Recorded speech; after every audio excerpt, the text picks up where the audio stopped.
I got a new letter from an informant. Looks like the situation has changed again.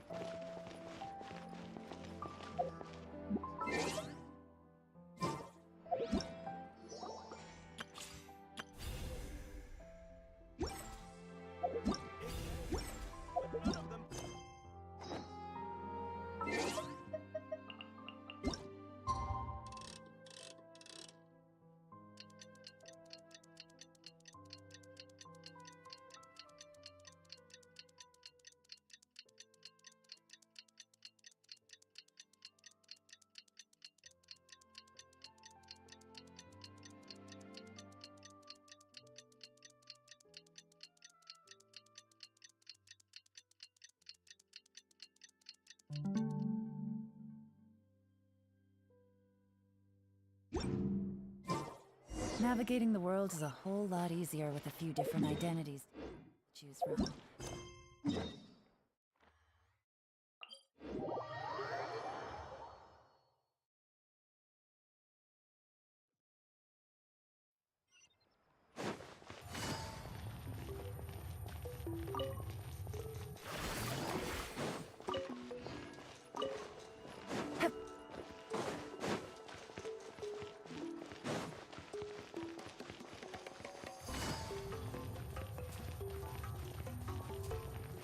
Take it easy.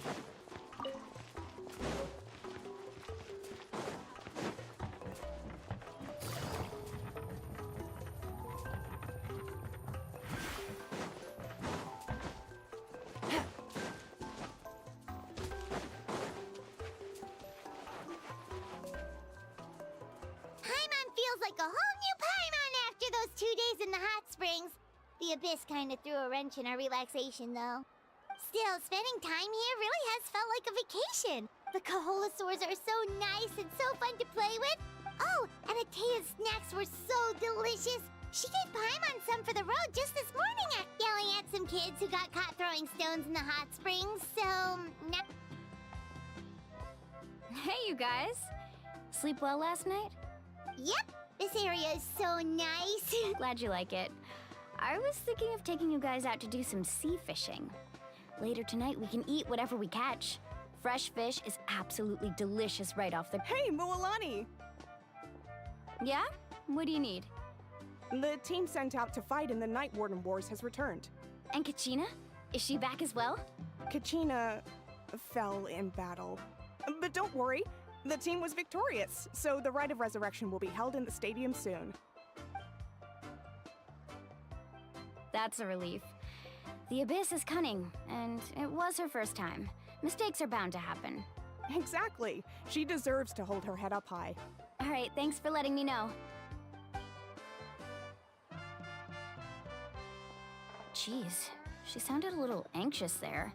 Mualani, you said the Abyss was cunning just now. But it seems like the Abyss just wants to destroy everything. Like, think about all those monsters that attacked your tribe. If there really was some sort of cunning plan, wouldn't it make more sense to send them to attack Kachina and her small team? Not that Paimon wants them to be in any more danger, it's just... Relax, I get it. The Abyss is difficult to understand, that's for sure. At a glance, it certainly seems like the only goal is total destruction. The Abyss isn't a living entity after all, so what capacity for logic or planning could it possibly possess? But through our long history of fighting the Abyss, we've realized things aren't quite so simple. 500 years ago, the Abyss invaded Teyvat. You know about that, right? That's right. Khaenri'ah suffered greatly during that time. But so did every other nation in Teyvat. And Natlan was the worst affected of all. It took the combined efforts of the then Pyro Archon and heroes from every tribe to finally repel the Abyss. Even so, the effects of the invasion lingered for hundreds of years, only able to be reversed little by little. Our tribe's waters were contaminated. The Children of Echo's territory was overrun by dangerous sludge surging from underground. Unrelenting black winds tore across the lands of the Flower Feather clan. It was like each disaster was designed for a specific tribe. Exactly. We once thought that the Abyss's desire for destruction was a sort of primal instinct, but its methods are, in truth, marked by intelligence. We now believe the Abyss has invaded the Night Kingdom, and has the capacity to read the memories of this land at any given moment. And that's how it became so dangerous and cunning. Almost like it knows you inside and out. Yes, and that's why we've been unable to fully eradicate it, even after all this time. Luckily, the problems left behind by the Abyss have been successfully addressed by the various pyro archons we've had over the years. Now every tribe is prospering and things are looking up. I mean, just look at what we managed to do a few days.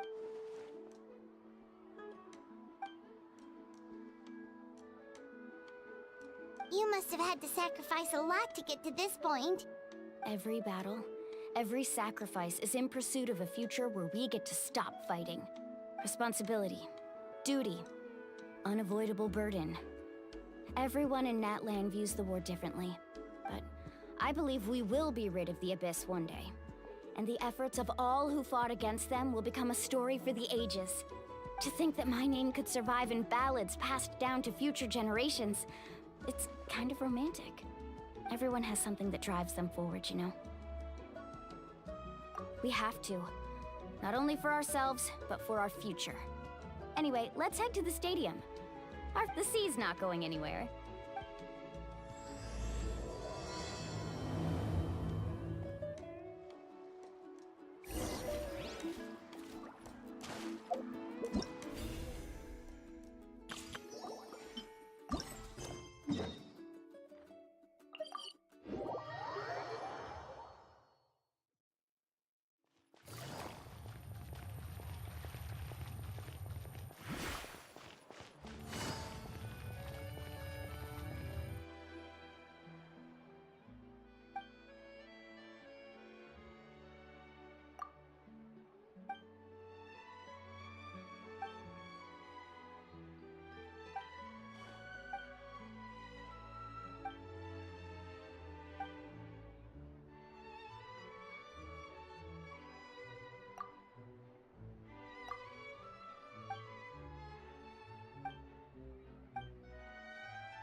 Wherever in this world I roam, I carry memories of my home.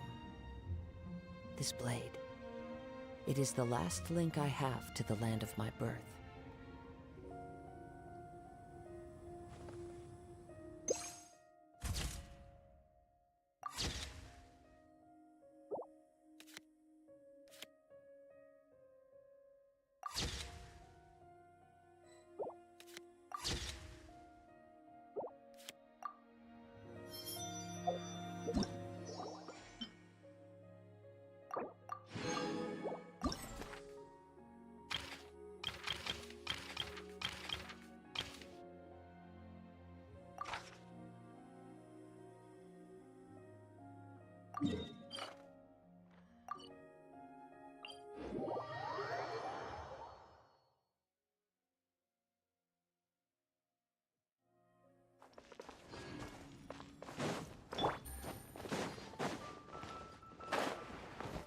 Yeah.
I got a new letter from an informant. Looks like the situation has changed again.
Transfixed!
Whoa, this place is packed already! Of course. No one's gonna miss out on the chance to welcome our heroes back from battle. It's their moment of glory. Kachina's gonna be so flustered. She's never had this many eyes on her before.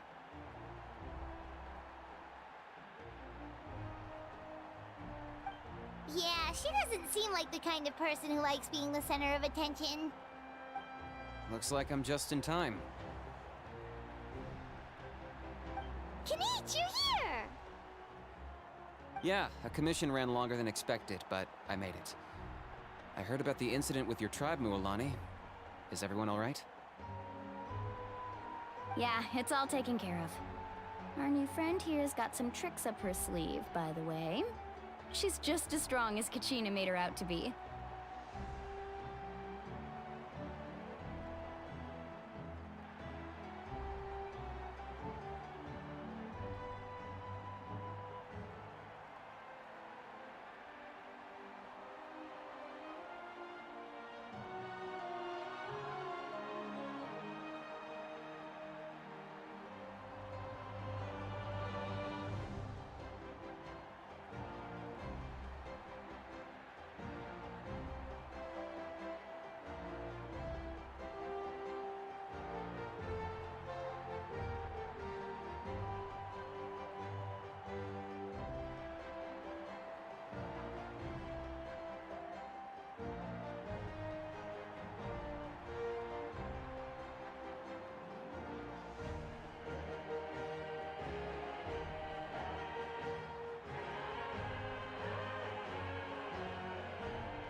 Hey, look!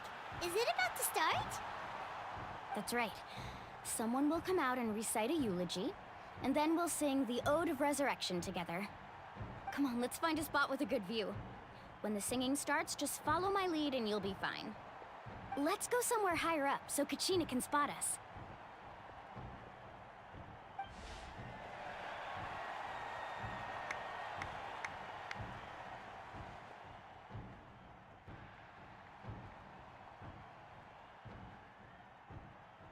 Warriors of Natlan, heed the call of life.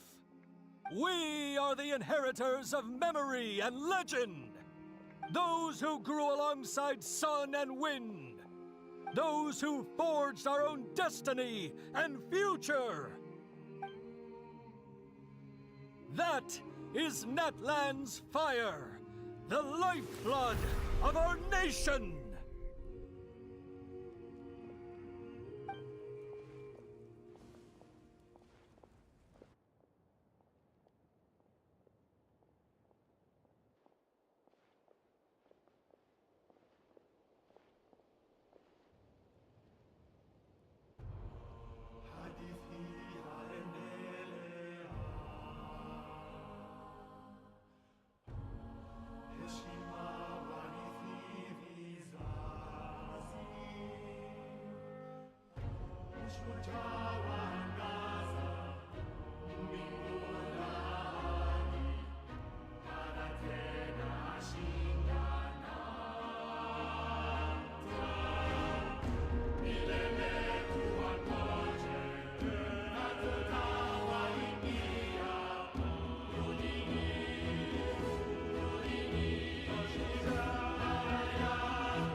I could not find Kachina within the Night Kingdom, or locate her ancient name.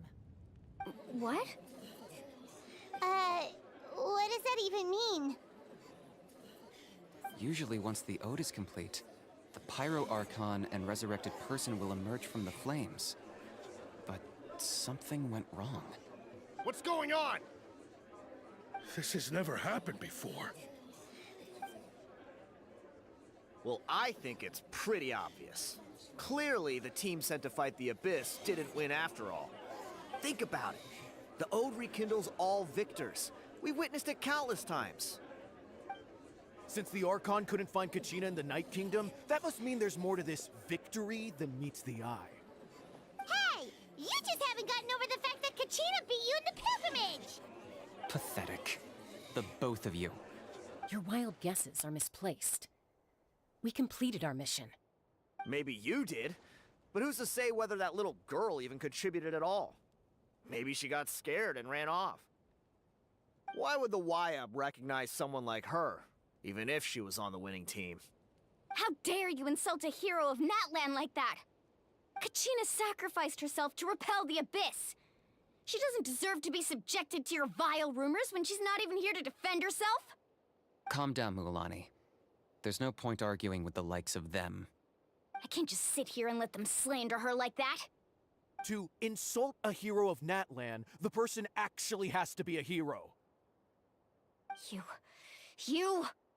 Think about it, everyone. Who do you think is really at fault here? A girl who never should have even gone to war? Or the great Pyro Archon? Why would the rules of our nation suddenly stop working?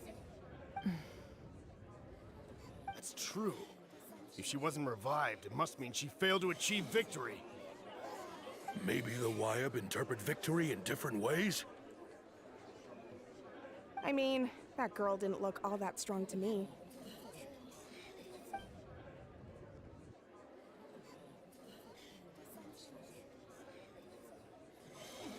Kachina wouldn't have run! That's not like her at all! No, she's been waiting for this moment for too long. No matter how daunting the situation, no matter how scared she might feel, she's always the first person to stand up and face it head-on. We don't even know what happened, so don't you dare try to use this as an excuse to vent your anger or slander her reputation. Fine. We'll find out what happens soon enough. Then, we'll see who truly deserves glory. That's enough. There is no doubt about today's victory, or Kachina's part in it. She is a hero worthy of our admiration and celebration. However, the failure of today's ceremony is undeniable. Kachina has not been rekindled, and I offer you all my deepest apologies as I continue to investigate this matter. To prevent further casualties, I have decided to suspend the pilgrimage until this matter is resolved. What? No one is all-knowing. No one is infallible, not even myself. But doubt is a means by which we seek the truth, not a weapon we wield against others. I didn't mean it that way, Archon. I just... If there are things you wish to clarify, then ask me directly. Doubt my answer if you wish. But now's your chance. You have concerns? State them. No, of course not. Even though I have said nothing to change your mind, then it would seem the truth never mattered to you at all. That guy doesn't even have the courage to answer the Pyro Archon's question. So much for all that glory talk earlier. I have a question, Archon. My friend Kachina. Do you have any idea where she is? It's extremely important to me. I know you said you were investigating the situation, but I'm sorry, that's not enough. I've already shared everything I know. If you want to learn the truth and rescue your friend sooner, you should join the investigation. So, what do you say? Of course I'll join. In that case, come see me in the speaker's chamber. We should join them. Oh, and if it's not too much trouble, could you drop by as well, Traveler? I'd like to have a chat. Rest assured, everyone, I'll keep the tribal chiefs informed on the progress of the investigation. Once again, I apologize for the outcome of this ceremony. If there are no further questions, let's part for now. Did she just ask us to come along? I believe she did. Let's go. I'd like to know what's going on myself.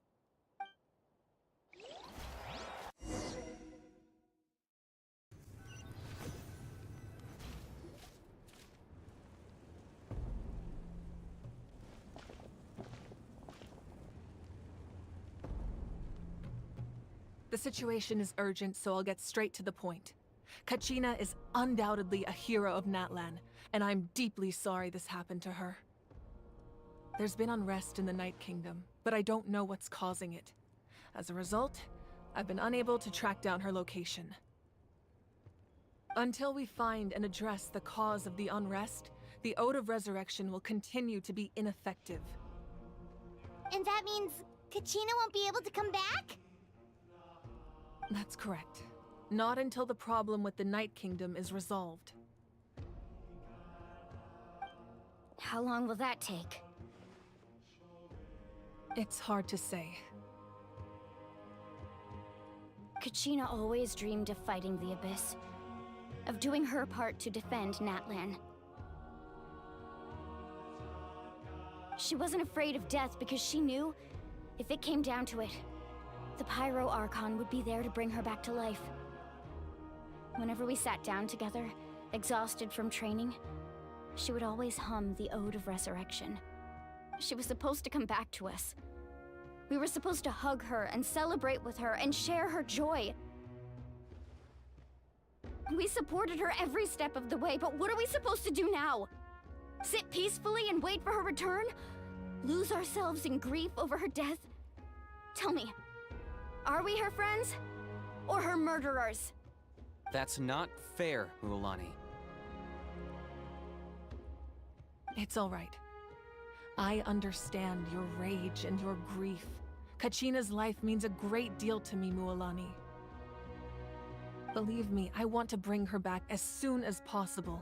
I would give you that peace of mind if I could. But please, hear what I have to say so I can at least give you a broader picture of the issue we are now facing. Considering the recent attack on your tribe, I believe the Abyss has found a new means of undermining the rules of our nation. You mean... The Sacred Flame. The foundation of our resistance against the Abyss. If we continue to hold the pilgrimage and send teams to fight the Abyss, there will likely be more casualties.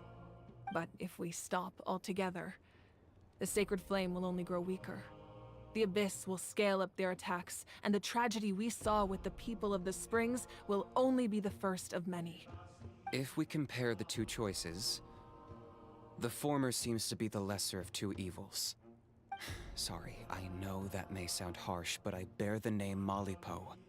Weighing the costs is my duty. The raw truth can be cruel. But we need to understand it if we want to approach this rationally. But what would you say, Mualani? This is personal for you. And unlike Kanich, I dare say it's not a simple case of weighing up which course of action is less painful, is it? No. I can't choose between them, and I don't want to. Saying that one is preferable over the other is disrespectful to the people who suffered. You're saying it doesn't matter whether I suspend the pilgrimage. The consequences will be equally painful. Yes. What happened to Kachina breaks my heart. But I couldn't bring myself to sacrifice other people for her sake. And that is the crux of the problem. It's not simply a matter of choosing the lesser of two evils. Either way, there will be people who suffer. And the end result will be the same. Belief in the pilgrimage will waver. Once doubt has crept in, the people will no longer unite in battle against the Abyss. And that is exactly what the Abyss wants. Their ultimate goal isn't to break the rules that make the Ode of Resurrection work. It's to destroy the people's faith in them. To prevent what happened to Kachina from happening to anyone else, we need to suspend the pilgrimage. So that is my current plan. And in the meantime, I've made efforts to strengthen each tribe's defenses. Then, we have to find another way of strengthening the Sacred Flame to keep the Abyss at bay. This won't be easy. I'll need time to figure out the best approach. I understand your anger, Mualani, but I hope that provided some clarity, at least. Wow. Paimon thought things were gonna get heated for a second, but the Pyro Archon took the time to explain everything so patiently. I owe you an apology, Archon. I let myself get carried away earlier, and I'm sorry. You're right. We need to focus on finding solutions. We could always hold the pilgrimage without sending a team to fight in the Night Warden Wars. That way, we would still be able to fuel the Sacred Flame. I've considered that, but the two events have nearly always been linked. Without the chance to fight the Abyss, pilgrimage rankings lose their prestige, and competitor numbers will drop. With fewer participants, the amount of contending fire produced will decrease, and the vicious cycle will continue indefinitely. So, essentially, the Abyss is taking Kachina hostage.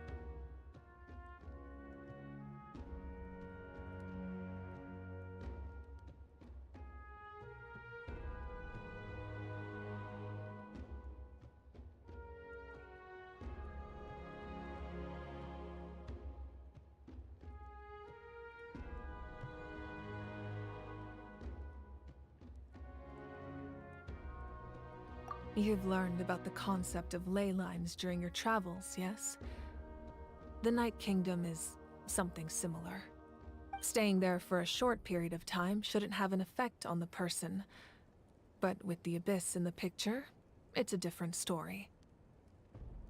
Your sense of self will be devoured, until eventually you become one with the Sea of Souls. Imagine pouring a cup of water into a rushing river. You can try to scoop up another cup, but there's no chance it will be the same water you had before. I won't sugarcoat it. That is the danger Kachina is currently facing. Just like you said, Archon. Both of these problems need to be addressed. You can focus all your efforts on dealing with the Sacred Flame. I will go search for Kachina. The Abyss poses the same threat to you as it does to her. It is very possible you will not return.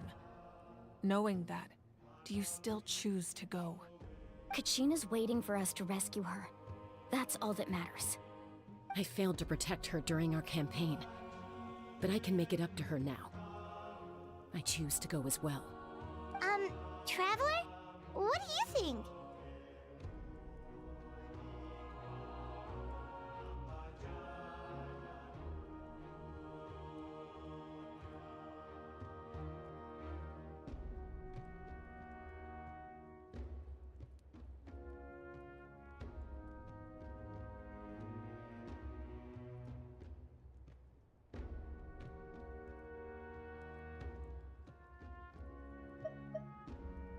Understood.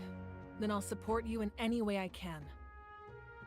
The Masters of the Nightwind have a technique that can extract an ancient name from the ley lines. If we can find Kachina's ancient name, I can use the link between them to pinpoint her position within the Night Kingdom. Then comes the hard part. You need to visit the Night Kingdom in person and rescue her. But isn't the Night Kingdom a land of souls? Can we even go there?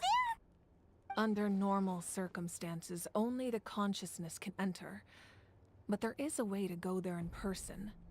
However, know that the Night Kingdom will attempt to repel you, and the Abyss certainly won't leave you be. That's fine by me. Same here. Fighting the Abyss is nothing new for me.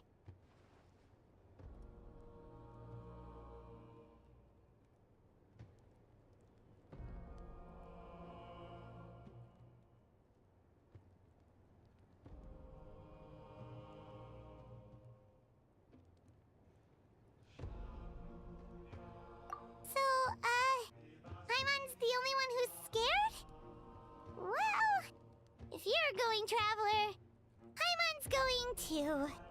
Citlali of the Masters of the Nightwind once created an artifact that can be used to communicate with the Wyab. We call it the Spirit Speaker Stone. It was originally used as a ceremonial artifact wielded by the tribal chiefs, but that spiritual quality also means it can be used to search for an ancient name. That was the artifact I delivered to the Scions of the Canopy a few days ago. Didn't think I'd be hearing about it again so soon. Thank you so much for your help, everyone. Your thanks are unnecessary. I will offer you whatever aid I can, but your fellowship and courage are what will truly decide the success of this operation. Besides, you're the ones helping me.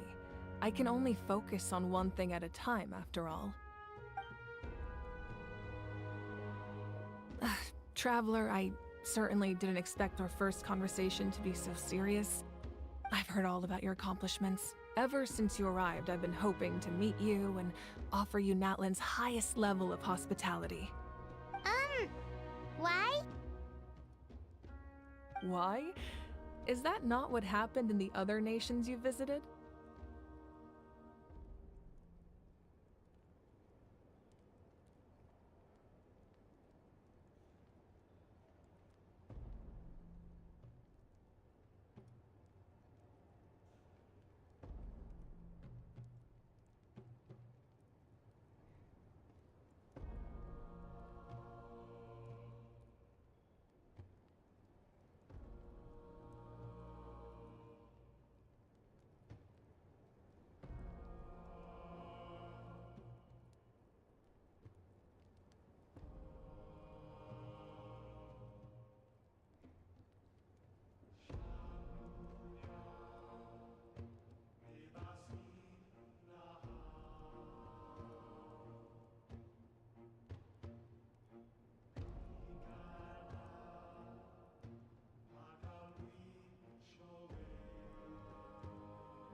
Yeah, things were pretty complicated at the start. And, you know, in the middle. But our reputation's solid nowadays. That's more like it. After all, I've heard you're someone who transcends fate.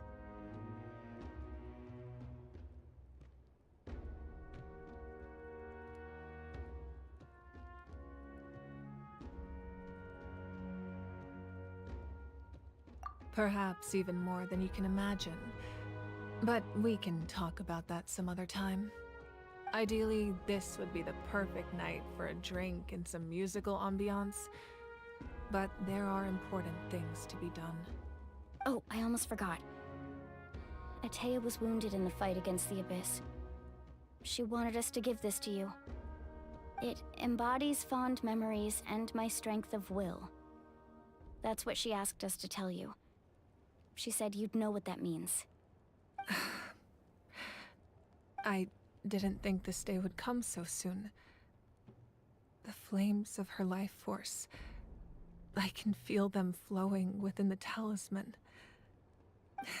If things were different, the two of us could have enjoyed the hot springs together while she gave this to me in person. We're supposed to be hot spring buddies after all. But don't worry. This talisman means a great deal to me. I'll take good care of it, and once this is all over, I'll pay Atea a visit.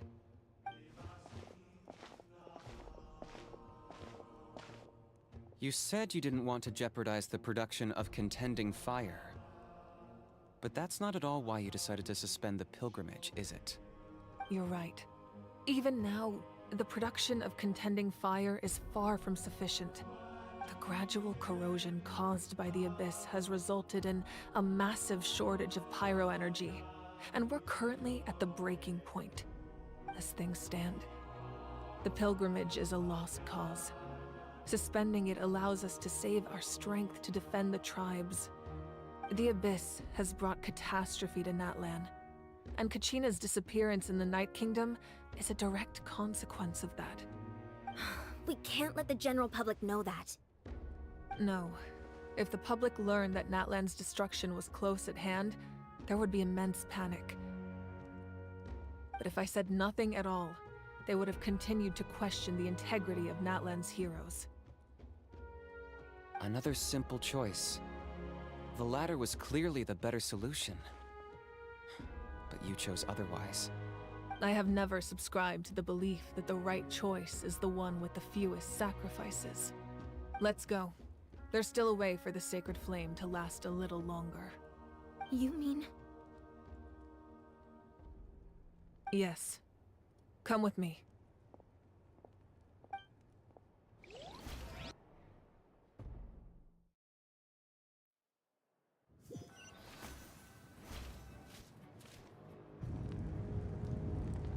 The sacred flame must never go out. Not only does it strike fear in the Abyss, but it's also the pillar of Natlan's stability. So until our heroes are ready, I will sacrifice my power to keep it burning. But that can only last so long. I think we should focus on the remaining ancient name-bearers. Don't let desperation cloud your judgment. Those chosen by the Wayab have already embarked on their destined path. It is for them to decide how that journey ends, not us. All we can do is support them. Even so, for you to make this sacrifice, it's not right. If not me, then who? No other is capable of sustaining the sacred flame. I possess great strength, but I'm not above my people. This is part of my duty.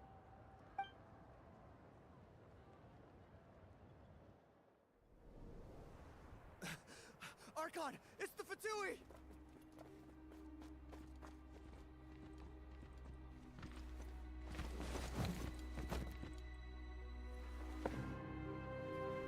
The Archon of Natlan. A force to be reckoned with. The secret of the ley lines is no secret to me. Long have they been destined for ruin. And since the oath made 5 centuries ago remains unfulfilled, what use is the Gnosis in your hands? I don't know what you mean. But it sounds like this is about more than the Tsaritsa. In times of crisis, someone must pick up the mantle of salvation. Your plan has reached an impasse, and now it falls to me to create new rules for Natlan. But before the dawn of a new age, the old must be destroyed.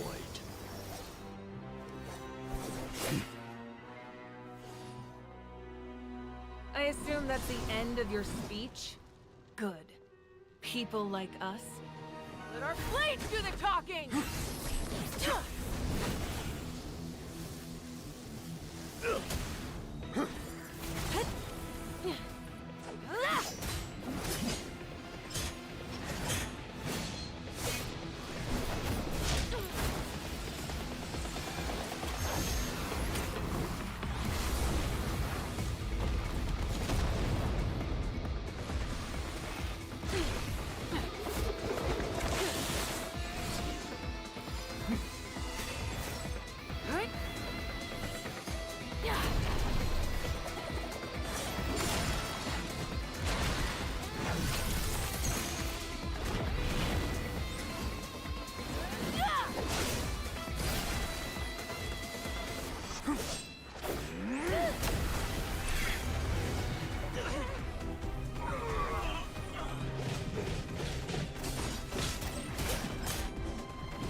Masters of the Night Wind. Send word. The captain and his followers must be apprehended.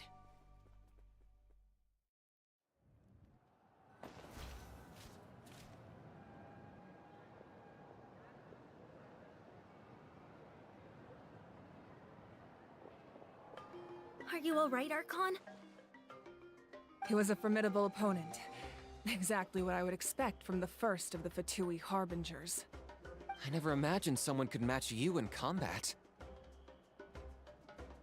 If the Tsaritsa sent him here, why would he bring up what happened 5 centuries ago? Yeah. And how much does he know about Natlan? The Harbingers are all driven by their own personal goals. The only purpose that unites them is collecting the Gnosis. But I'm sure the captain has his own reasons for being here as well. Whatever his motive, we should shift our focus to the Fatui. If they attack again, and we're not prepared, we're done for. No, we're running out of time. The wound I inflicted should hold him back and weaken him for the time being. Besides, I'm sure you noticed, the power that came to his rescue just now came from the Masters of the Night Wind. In other words, there are traitors among us. Not necessarily. This could prove to be a very valuable turn of events. When we exchanged final blows, I sensed an unusual presence within him. I'll need to investigate further. Kanich, go to the Masters of the Night Wind and look into who could have aided the captain. Speak to Lali. She should know. Of course, I'll head out right now. Do you still intend to... Yes, but fear not.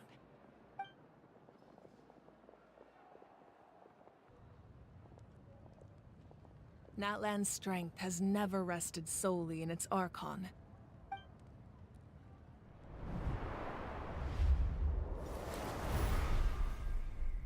Together we foresaw the only path that leads to our nation's future. We must trust in that vision now.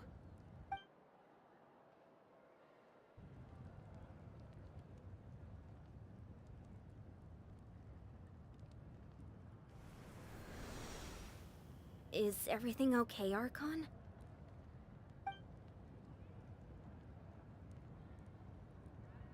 Completely fine.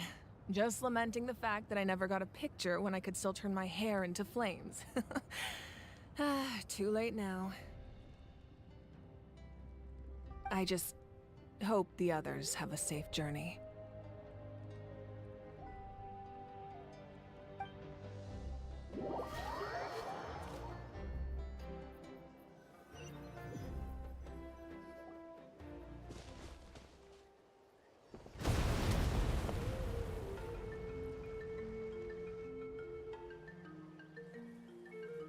What's happening at the stadium? Did something explode? It feels like the Archon unleashed her power. She must be fighting a formidable opponent. Should we go back and check what's going on? Have faith in the Archon. She wouldn't lose in a one-on-one confrontation. Once we find Kachina's ancient name, we'll head right back. Okay, let's just keep climbing. Emon really hopes nothing goes wrong.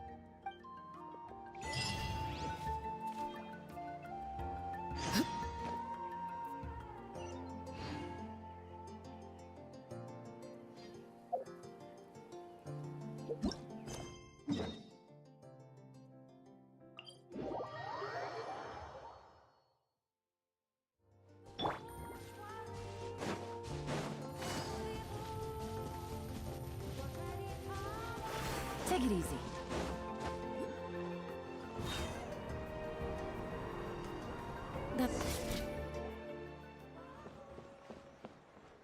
Chaska. Nice to see you again, Wyna. I'm afraid we don't have time for pleasantries, so I'll get right to it. We're here for the Spirit Speaker Stone. Whoa, hold on a second. At least tell me why you need it first. My friend Kachina is trapped within the Night Kingdom. We need the stone to find her ancient name and rescue her. Rescue her? From the Night Kingdom? That's right. I'm sorry, but someone needs to tell you what you don't want to hear.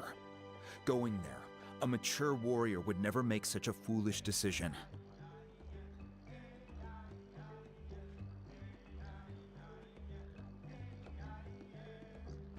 The nature of battle is unpredictable. You never know how it's going to end.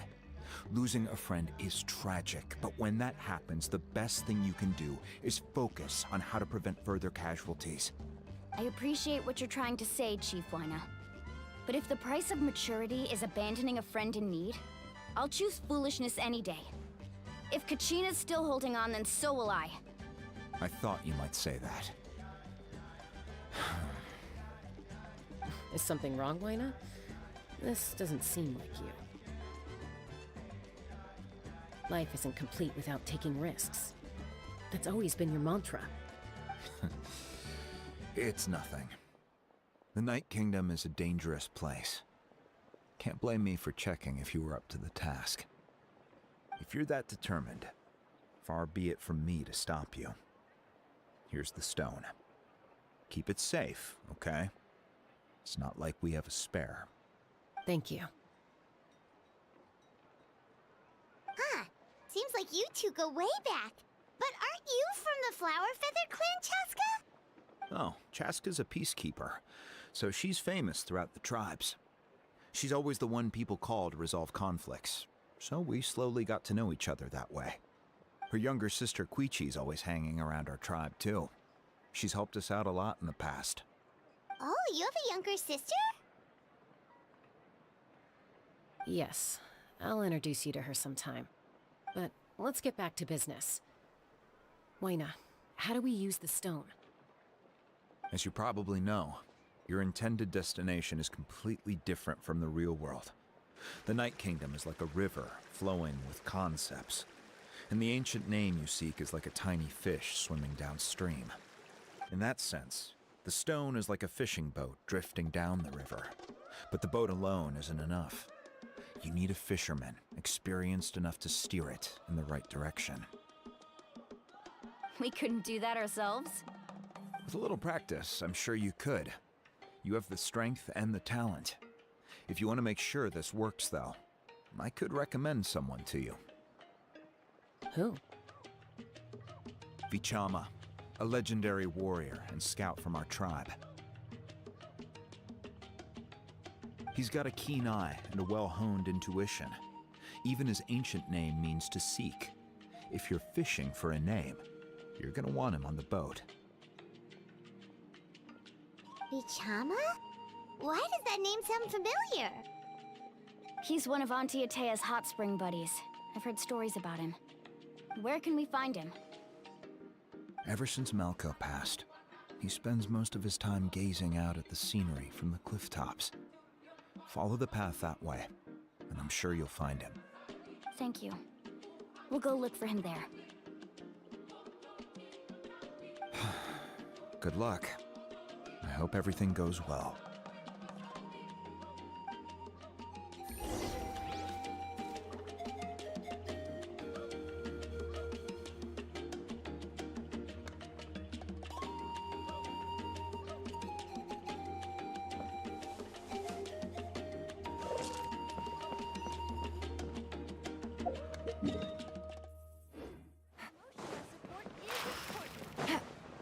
Take it easy.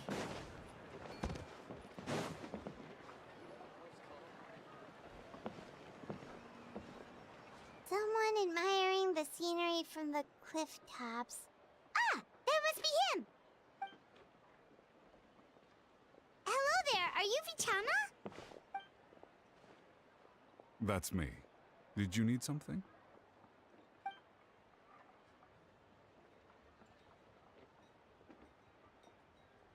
What? You're saying you can bring someone back from the Night Kingdom? How is that even possible? No, if you really think about it, anything's possible in that kind of place. But that would mean... Are you okay? You don't look so good. Everything's fine. I'll help you, but I do have a small request. After I help you find Kachina's ancient name, I want to use the stone to look for my friends as well. Your friend? Oh, why not mention someone named Malco? Is that who you're talking about? Yes, but I'd rather not get into it if it's all the same to you. That's not a problem. We agree to your request. Yeah. Since you're helping us find Kachina's ancient name, it's only right that we return the favor. Then we're agreed. Can I have a look at the stone?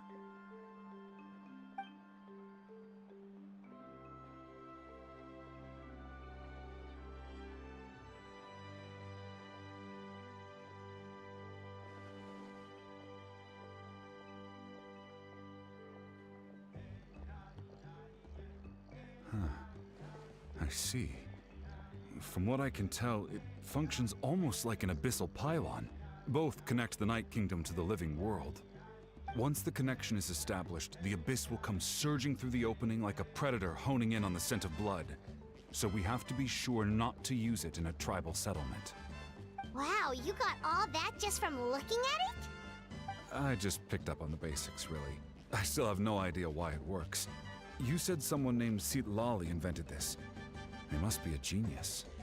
I'll go find an open area and start setting things up. In the meantime, I need you to get 2 things for me. We'll go right away. What do you need? First, I'll need some hook ropes. Pretty much every store around here carries them, so no need to go anywhere special. Oh, and I need to build a net out of them, so make sure you get a good amount.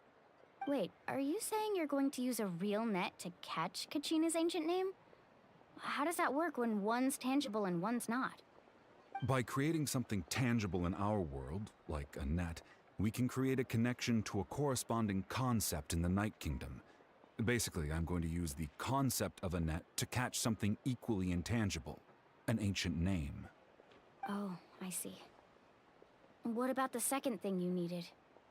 Right. I need 2 chunks of obsidian.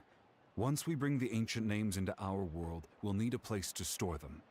Normally, you can only get obsidian from the Children of Echoes, but I heard there's a traveling merchant from that tribe around here somewhere, so maybe you can try your luck there. Gotcha! All right, let's split up. See that clearing? Let's meet over there when you're done. Oh, and you can send someone with me if you want. In case you're worried I might take the stone for myself. What do you think, Chaska? There's no need. Lena spoke highly of you. That means you're trustworthy. I appreciate it, even though that doesn't mean much to me anymore. Anyway, it'll take some time to set everything up, so no need to rush. I'll see you in a bit.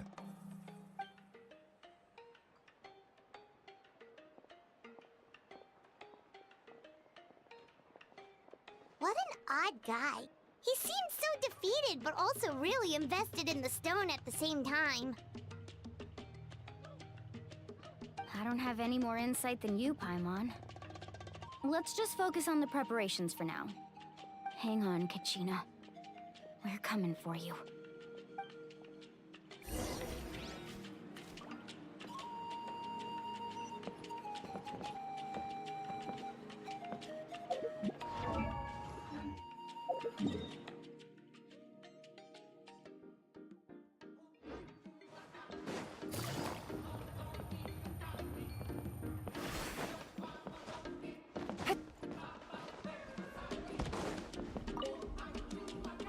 Hello. Do you have any hook ropes for sale? Hook ropes? As in rock climbing equipment? Yes. How much for your whole stock? Oh, the whole thing? Let me see. That would be 30,000 mora in total. Deal? Deal. Wait, really? What, you want me to drive down the price? We just need these as fast as possible. Thanks. Oh, no problem at all. I'll even pass along some information on the house. These ropes are usually used by rock climbing enthusiasts. If you want to learn, Roka's the person you want to ask. All right, that's everything. Here you go. Now we need the obsidian. Let's go talk to the traveling merchant Bichama mentioned.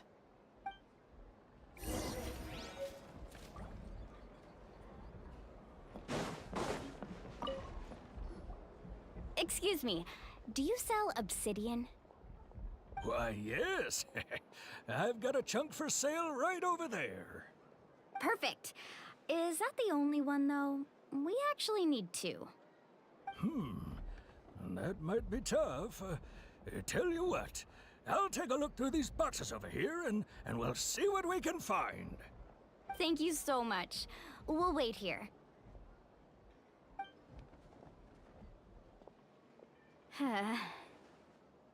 Relax. Everything's going according to plan. I know, it's just... I could tell Vichama feels the same way about his friend that I do about Kachina. I hope this chunk of obsidian isn't the only one. Kachina always carries all sorts of shiny stones with her. If I was the one trapped in the Night Kingdom, she'd have a whole pile of obsidian ready in a heartbeat. Well, would you look at that? I did bring an extra. Here you go, young lady. How does it look? Perfect! Thank you. How much do I owe you? If you hadn't shown up, these stones would have just sat here collecting dust. I'll take 3,000 mora for both. Here you go. By the way, I heard you mention Vichama just now. You running an errand for him, then? How's he doing? Malco's been gone for 5 years now. It's about time he started to move forward. Do you know what happened between them? I heard about it in passing while I was out drinking one night, but I don't know all the details. Vichama and Malco grew up together, and even made a name for themselves together. Malco was an amazing fighter, capable of knocking out multiple opponents in a single hit, while Vichama excelled at scouting and analyzing the battlefield. The two made an excellent team, and managed to beat back the Abyss several times. 5 years ago, they both emerged triumphant in the pilgrimage, and were placed on the same team to fight the Abyss. But on the eve of battle, the Abyss launched an attack on their tribe, and Vichama suffered an injury to his leg while attempting to rescue someone. Then what happened? The team agreed that he couldn't fight the Abyss in his condition. Vichama didn't argue. He knew going to the front lines with an injured leg would make him a burden in battle. So they raised the issue with the Pyro Archon, and she agreed to let him stay behind. It's just... Malco and the others ended up facing hordes of abyssal monsters in numbers that far exceeded anyone's expectations. The team made an error in judgment, and they fell to the onslaught. Vichama went into a deep depression after that. He blames himself for everything.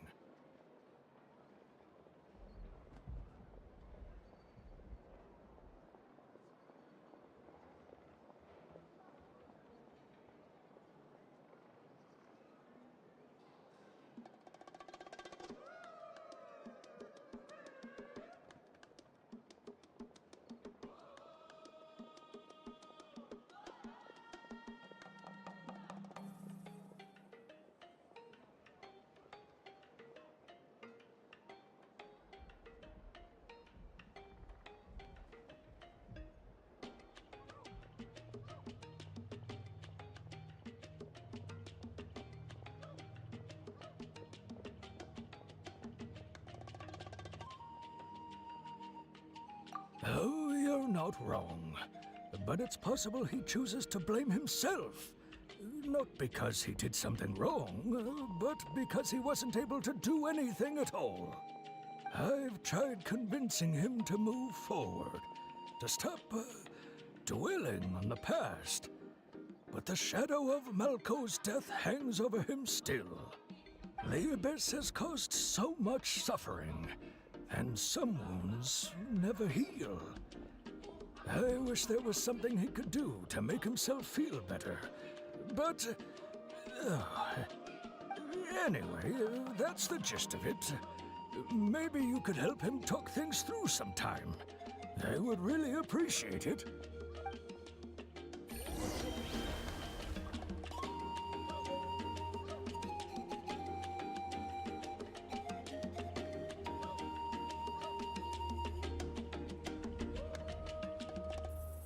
Navigating the world is a whole lot easier with a few different identities to choose from.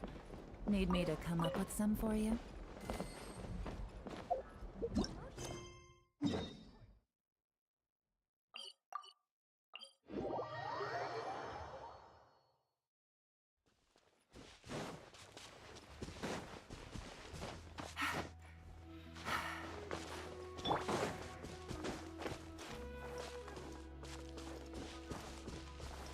The wind knows me.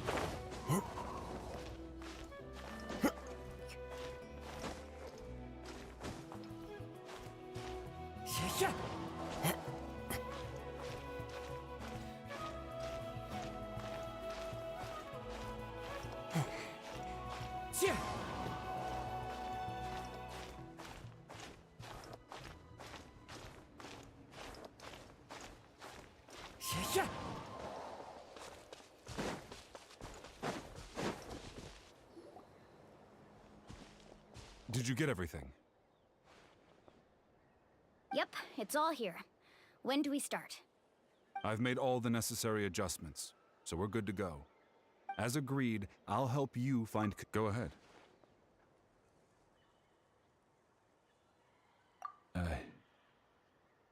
Yes. After Malco fell, I scoured the battlefield to see what happened. It turned out he wasn't bested by some impossibly powerful foe. He was dragged to his grave by the sheer number of enemies. If I had been there, I would have been able to sense the danger. I could have warned them not to advance. I've always blamed myself for what happened. But when you told me about Kachina, I realized there's a chance Malco might also be alive, fighting for survival in the Night Kingdom. But that happened several years ago, right? The Pyro Archon said all life within the Night Kingdom eventually becomes one with the Sea of Souls.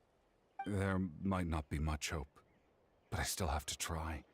Malco and I promised each other, even if we never managed to root out the Abyss for good, we would fight together until the end. All right, let's get to it.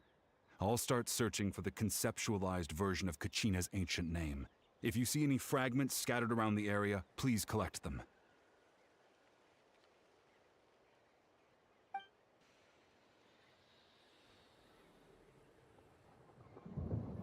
Make sure you prepare yourselves for battle. As I said, the stone will link the mortal realm to the Night Kingdom. The Abyss will likely emerge in response. Look at that golden thing. It must be one of those fragments Vichama mentioned. Let's get closer.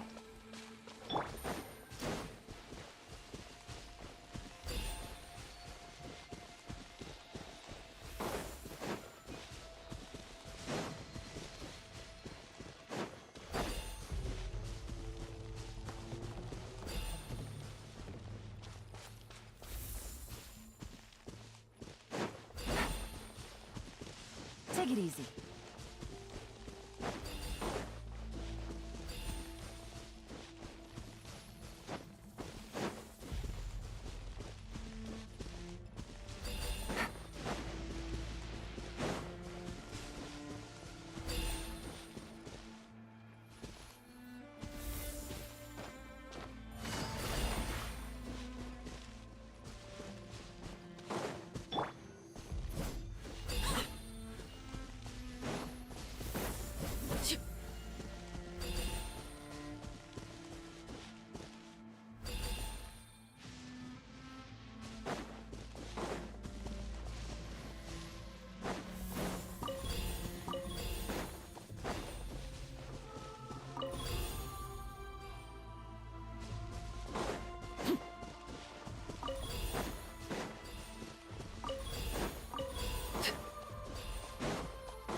Busted.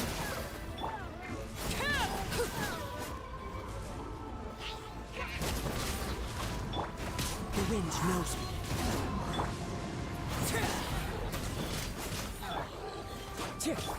Quietly now. Busted.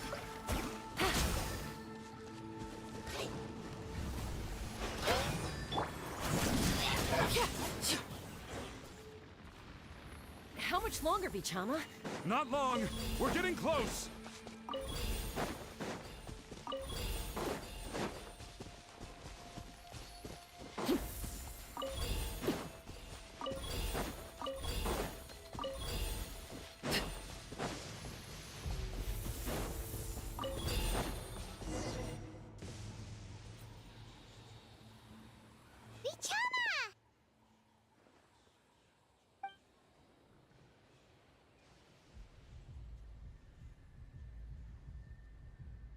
Quick! Take it!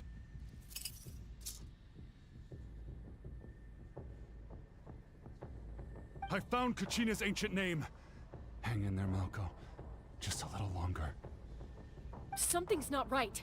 The power of the Abyss is getting stronger. The Abyss is corroding his body. Vichama, you can't keep going. You'll die. I should have died 5 years ago. I just need a little more time. Please, I'm almost there. Thank you.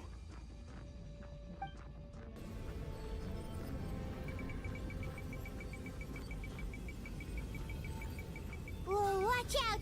The power of the Abyss is strong.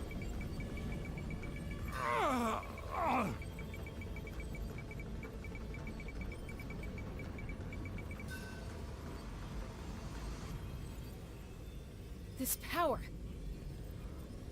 Hanging in there? Malko. No! Why can't I find him? Why? We can't wait any longer. Pull him away from the stone, Mualani. I already tried, but the power of the Abyss has him in a chokehold. It's like he's tied to the stone with an invisible rope. In that case, we have no choice. I'm sorry, Seat Molly. Get back! Chaska, wait!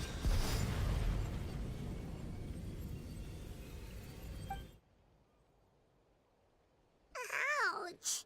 What happened just now? It looked like the Spirit Speaker Stone was... The stone's power was spiraling out of control. The only way to stop it was to destroy it. You were all caught in the shockwave of the explosion. You might feel dizzy for a while, but that's normal. Give us a heads up next time, will you? You're lucky we managed to dodge it in time. I thought I said to get back. Yeah, barely a second before you made it go poof. Not everyone has your reflexes, Chaska. We were this close to getting dragged into the explosion. Okay, I'll be more careful next time. At least Kachina's ancient name is still in one piece. Wait, where's Vichama? Vichama! Vichama! I couldn't find Malko's ancient name. It must be completely gone by now. Once your ancient name disappears, there's no coming back. From the very beginning, I knew there was a slim chance, but still. And now... it's too late to save him. From the minute he left that day, it was already too late. Vichama. I'm sure he's heard enough condolences over the years. Let's just give him some space. Huh? What's that in your hands, Vichama? It looks like something's glowing! Huh? This is...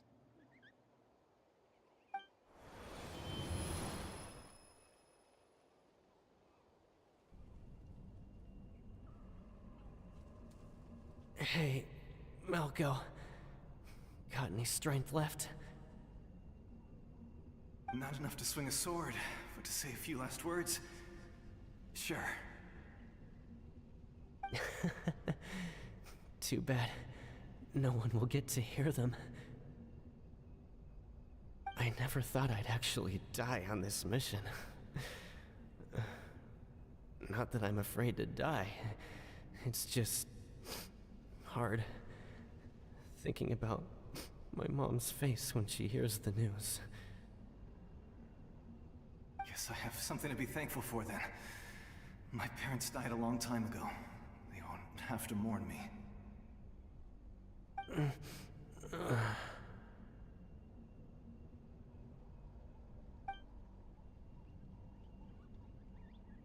Pisak. Always had to beat me at everything, didn't you? Right to the end, you were never one for goodbyes. Maybe you're right. Maybe no one will get to hear our last words. But just in case... Vichama, I'm so glad you didn't come with us. Don't be sad. Just keep on living. For the both of us.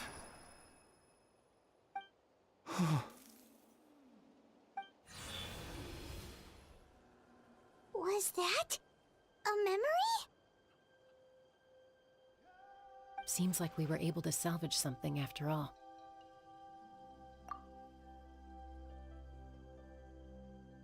Of course. Seeing him, hearing his voice again, it makes me unbelievably happy.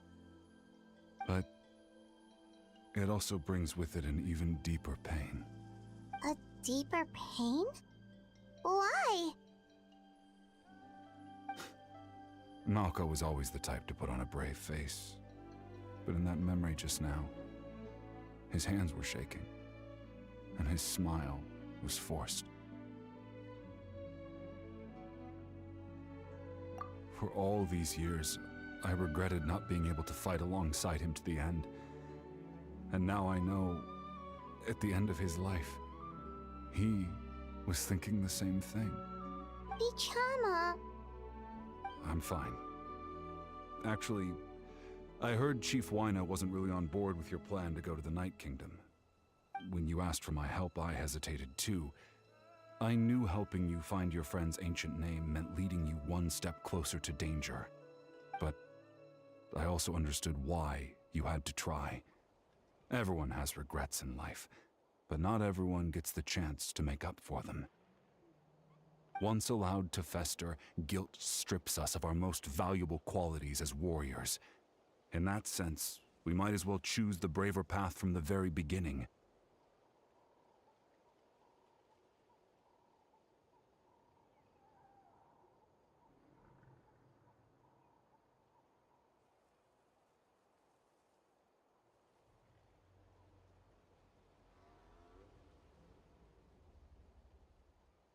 If I could do it all over again, I would have followed Malko to the front lines no matter what.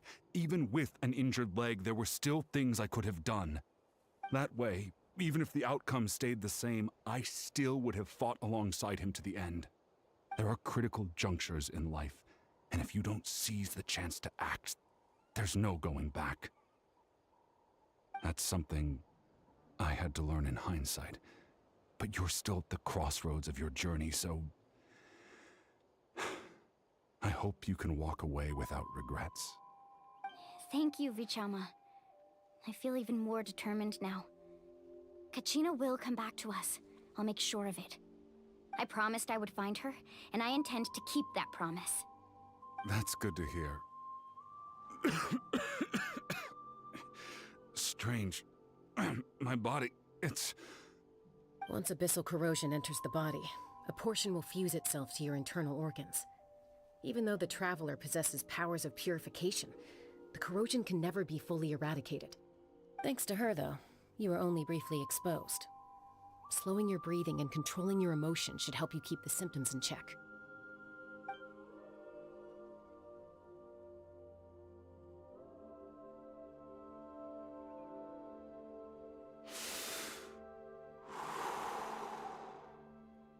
Huh. That does make me feel better. You seem very knowledgeable about all this. Just speaking from experience, that's all. Anyway, we've recovered Kachina's ancient name, so we're off to a great start. Let's get Vichama back to his tribe and tell Wyna the good news. Oh, and apologize for destroying the Spirit Speaker Stone. We had no choice, though, so he'll probably understand. Right?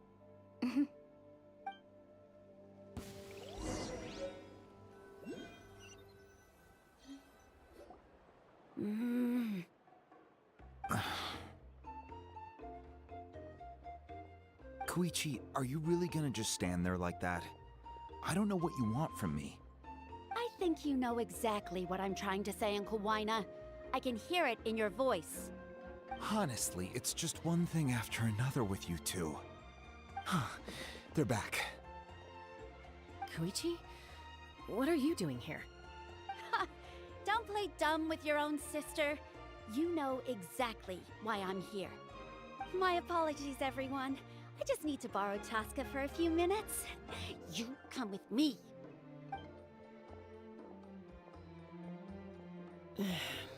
I'll be just a moment. Who was that? Koichi, Chaska's younger sister.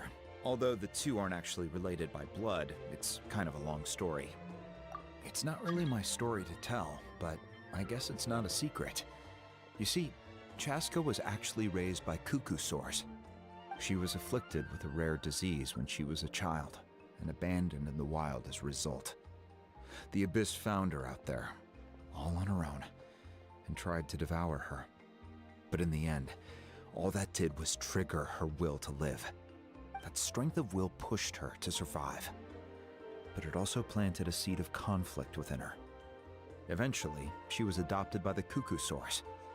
Wherever they went, she followed, getting into fights right and left. For some reason, Paimon can totally imagine that. Well, when Chaska finally returned to human society, it was Koichi's parents who adopted her. At the time, Chaska still had a habit of getting into fights, so Koichi was always taking her around, apologizing to everyone. Ah, I remember those days. One of those fights was definitely with me. But, you know, kids. You're fighting one minute and your friend's the next. Eventually, she found a way to rein in that desire to fight. And now she's who people call to resolve conflicts. She's known as the Peacemaker. It sounds like she still argues with Koichi, though.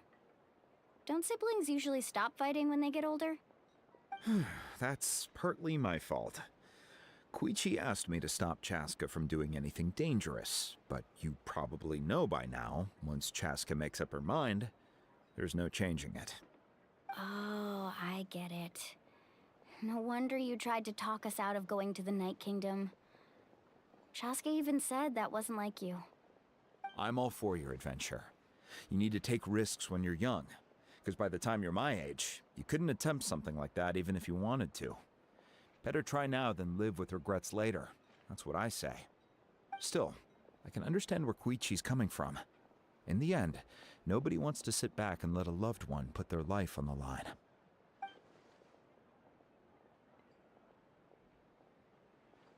All right, it's just the two of us now. You have 1 minute to explain yourself. I don't have anything to say. You don't have to approve, but you should know I only do what's necessary. That attitude is exactly the problem. It's like you don't care. You try to sneak off to the Night Kingdom behind my back and then play it down as if it's just a trip abroad. Well, technically I am going abroad, right? Again with the excuses! We agreed, didn't we? There are 4 levels of danger. If it's not something urgent, you can only engage in level 2 danger and below. You can only go up to level 3 if a situation is so dire there's absolutely no alternative. But a trip to the Night Kingdom? If that's not a level 4, I don't know what is. And you were just going to sneak into the place without saying anything. What do you mean, sneak into the place? I always planned on walking in there with my head held high. You bought off Uncle Wina, didn't you? He promised me he'd stop you from doing anything dangerous. Oh, it's like he didn't even try. You feel like he went back on his word. What if I told you my mind was made up, and there was nothing he could have done? Not even by force. Oh, I knew it! So he did try to say something, but you didn't listen. This is important. If you were in my shoes, you'd make the same decision. You don't know that?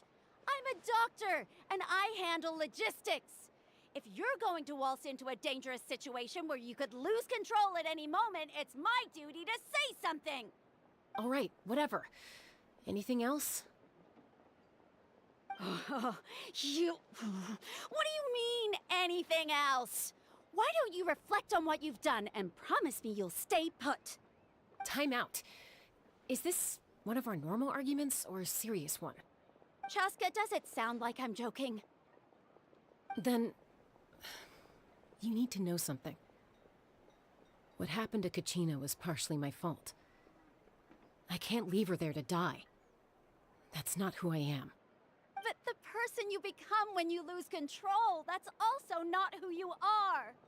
That's a different issue. You said it yourself. A person is only as good as their morals. If I want to live in Natlan, I need to display qualities that make me worthy of this nation. I've also told you that managing your condition is equally important. Sometimes you have to make sacrifices. All right, let's stop this here. If we keep going, I might actually have to get serious. And I think Wyna prefers his roof attached to his house. Is that a threat? That sounds like a threat to me. Koichi! Younger sisters are supposed to listen to their elders. So, you're really going to go, no matter what I say? I'm supposed to be your sister. Then support me. I'll be back. All you have to do is wait. Chaska. So, that's it. Why'd you have to turn out to be so darn annoying?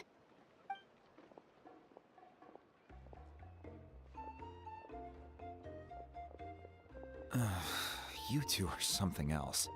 Something you wanted to say?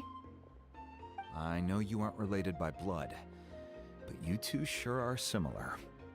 Really? You know, I said that very thing to Koichi not too long ago, and she reacted the exact same way, down to the very tone of voice. It's not my place to get involved, but I will say this. Try to spend a little more time with your sister. You're tough kids. That doesn't mean you have to go it alone. Thank you. Anytime. All right. If you're done with the Spirit Speaker Stone, you might as well hand it over. According to Kinich, it's an important ceremonial artifact, so it'd be safer to keep it with me. About that...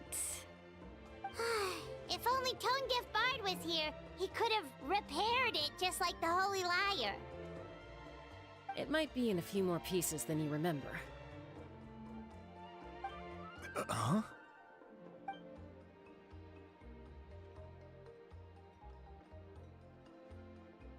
I see.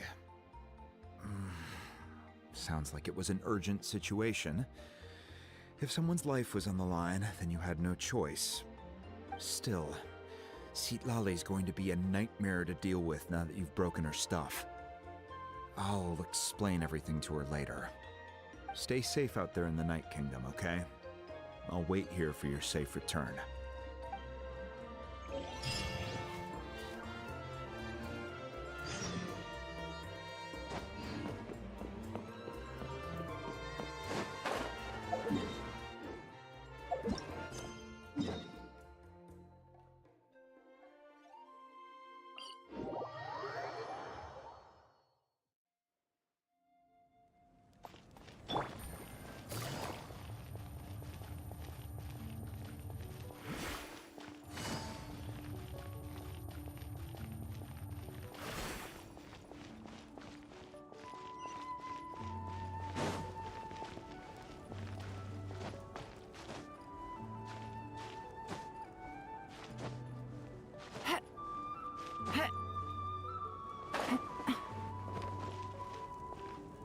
Time to go.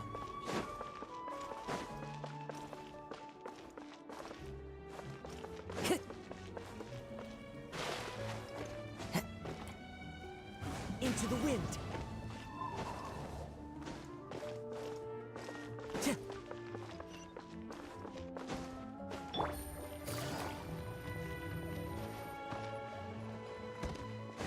Take it easy.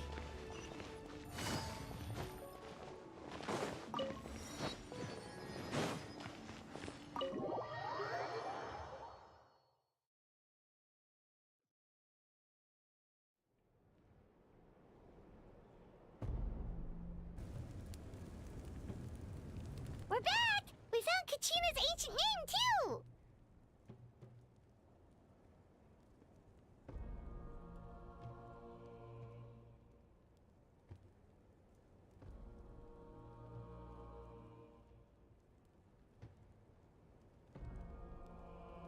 Well, it's fairly complicated.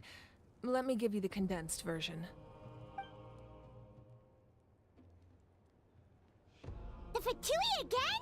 We can't go anywhere without them causing trouble. But what if the Fatui finds out you've lost your power? Won't they try to take advantage of the situation? That's why it has to be our little secret. No one else can know, or we're asking for trouble. Look, I wish I could offer you some sort of consolation, but I won't lie to you. With multiple factions closing in, there's nothing comforting about the situation we're facing. Still, all you need to do is focus on your goal. You can leave the complicated matters to me. I can also step in on the Pyro Archon's behalf. There's a limit to what I can accomplish, but I'll help you however I can. There's no need to be so modest, Yan-san. Your incredible strength has long been a well-known fact. You're the pride of your tribe. Archon, I'm sorry about before. You have so much on your plate, so much that you have to worry about. But all I could do was focus on my own feelings. You have nothing to be sorry about. We all get overwhelmed by our emotions, myself included. Your reaction to Kachina's disappearance, I understand that feeling very well. Well, now that we have Kachina's ancient name, let's go track her down. Follow me.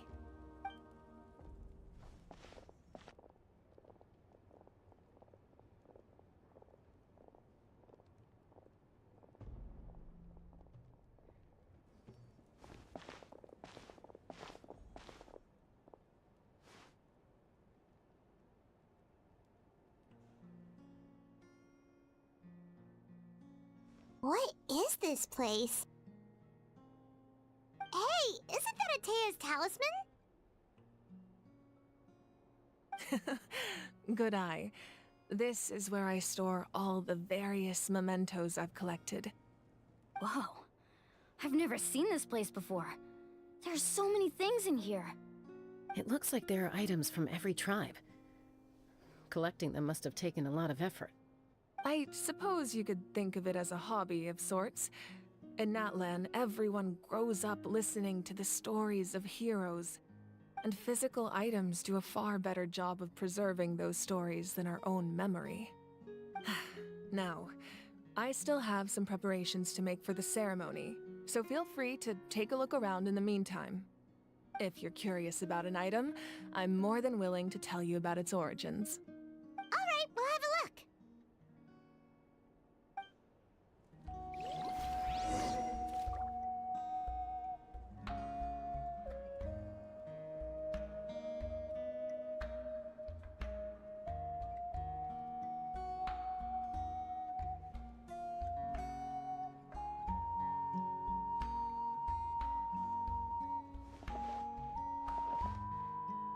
This flower looks like it.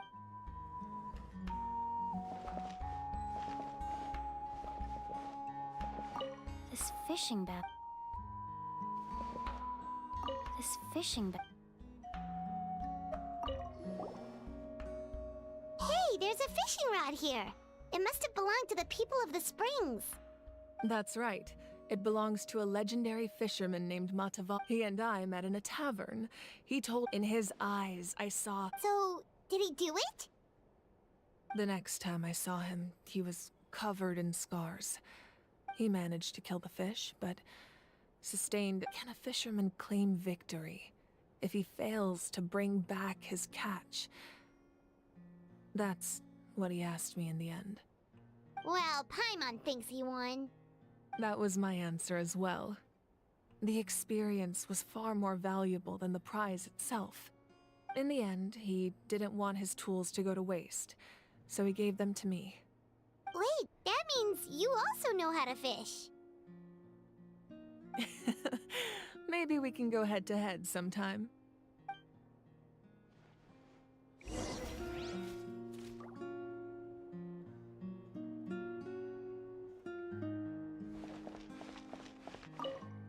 Make sure to handle everything with...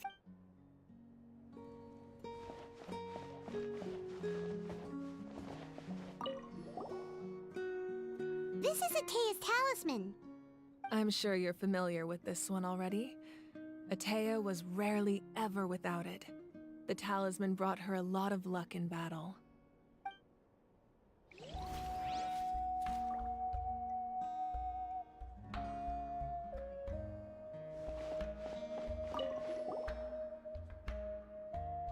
There are so many jars and potions around here. Do they have anything to do with alchemy? No, those belong to the Masters of the Nightwind. They're ceremonial tools used to amplify the ability to communicate with the Night Kingdom and the Wyab. Yamaya is an expert in this field, and she taught me a lot. Even though she appears stoic and serious, she actually has a keen sense of humor. The tools you see here are quite traditional. Her students found them outdated, so she passed them on to me. The contents of the jars aren't all that special. Oh, except the big jar in the middle. That's what she really wanted to give me. Ooh, must be something really cool. What's inside? Grape juice. Huh? It's quite tasty, although probably expired by now.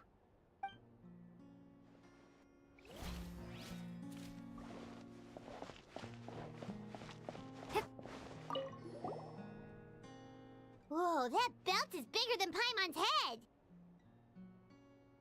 The Collective of Plenty are known for their bodybuilding competitions and contests of strength. This belt is a symbol of great honor within the tribe. The association with strength might also have been the reason the original belt was extremely heavy. It was difficult for even 2 people to lift. And even if a warrior had the strength to put it on, wearing it for any length of time would still leave them gasping for breath. Sounds like it. So the owner of the original belt, Kitera, commissioned a craftsman to make a copy identical in appearance but far lighter in weight. That is the belt you see before you. He would often wear this version when training in order to protect his waist. Or he made a lighter version so he could wear it all the time and show it off.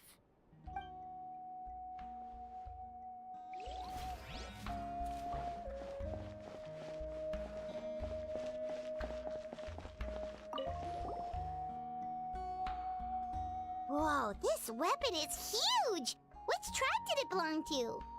Ah, that weapon belonged to Tenoch, a hero from 500 years ago. Strictly speaking, he didn't belong to any single tribe. That's because even before the disaster with the Abyss broke out, he had already been exiled. Exiled? It was a punishment imposed out of necessity, but he accepted it all the same. He believed it was what he deserved. When the Abyss attacked, the tribes found themselves in urgent need of a powerful figure to lead them into the battle, and there was no one more courageous or resolute than him. He united the 6 tribes and accomplished great feats throughout the war. Ultimately, he perished, and because he had already lost his ancient name, the Ode of Resurrection was unable to bring him back. And so, he was laid to rest, alongside the countless warriors and civilians who lost their lives, buried in the soil of his native land. Wow, he sounds like a true hero. Indeed, even now his story is told throughout the land.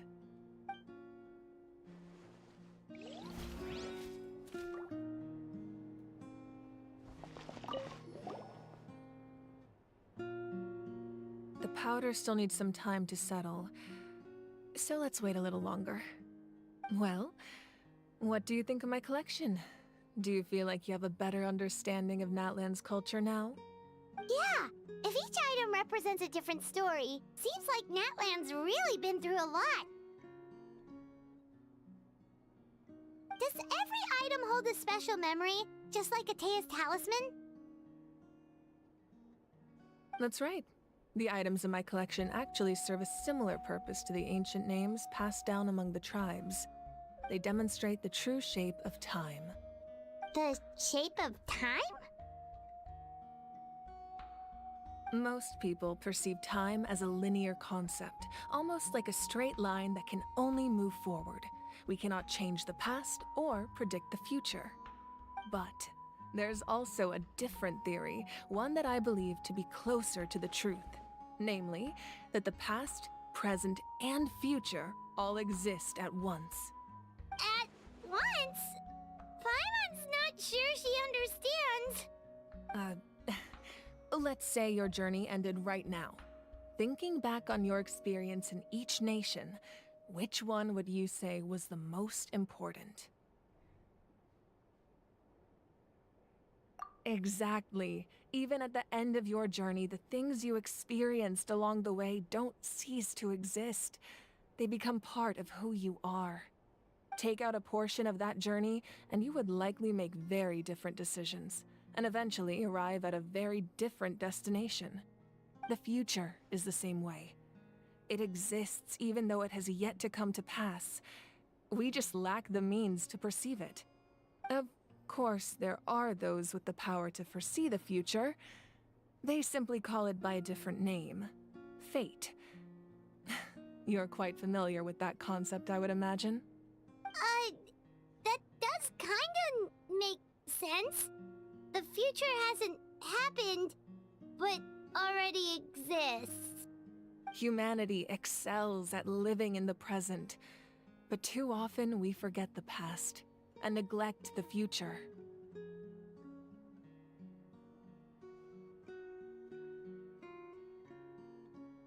While the pilgrimage and the Night Warden Wars lead us to a better future. Only by uniting the people of Natlan across countless eras can we fight back against an enemy as formidable as the Abyss. To come up with such a set of rules, the first Pyro Archon must have possessed a level of insight I can only imagine.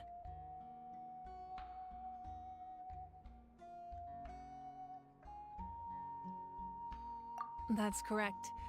At first, he was a mortal man with no special power. After he ascended to the Divine Throne, he used it to borrow power from the heavens and establish the rules of Natlan. Namely, a framework through which ordinary people can ascend to Archonhood. By holding the pilgrimage, we're able to determine the strongest among us, and when that person ascends to the Divine Throne, their inner flame will awaken. In addition, the sacred flame will grant them significant knowledge and memory of this land. After all, that's how I came to know everything I just told you. So, it all comes down to the power of the Divine Throne and the rules.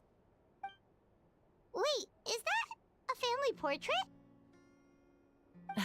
Yes, that's my mother, father, younger sister, and the little saurians we raised. I turned a piece of my dad's leather armor into a canvas and commissioned a famous artist to paint our likeness. Your sister is so cute! It looks like the two of you are really close.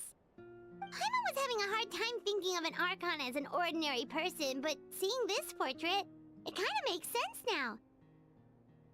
It really doesn't look like there was anything special about you before. Oh, wait, is Paimon allowed to say that?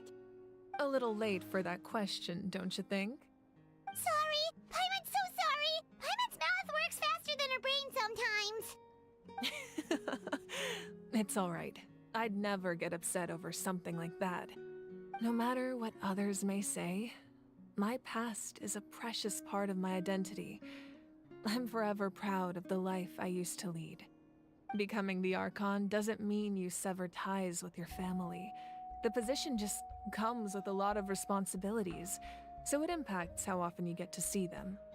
My father made the most delicious stew, so my sister would often bring me a large pot of his cooking, and we would sit on a blanket and eat it together. One time, we didn't close the door securely, and the saurians we were raising ran into the room and knocked over the entire pot. My sister immediately burst into tears. The two troublemakers were going for the meat, but when they saw my sister's distress, they froze on the spot. I still remember the way they laid there, sulking like a pair of children, even after making such a mess. It was frustrating, but in the end, all I could do was comfort my sister and move on. Wow.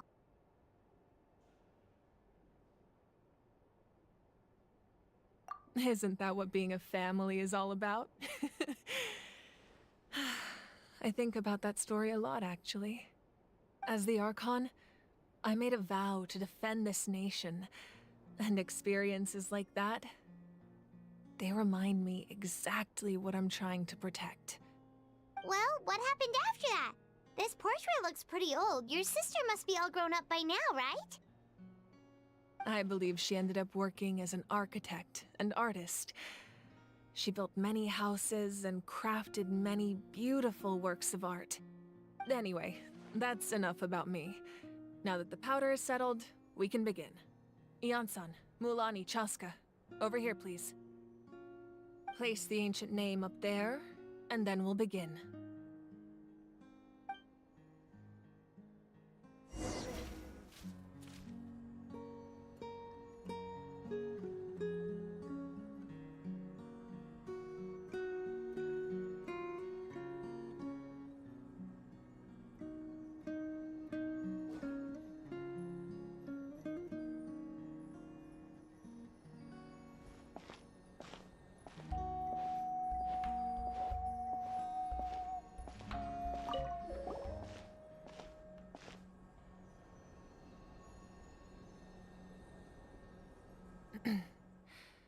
Surely as the echoes of life resound through heaven and earth, so too shall our stories remain eternal.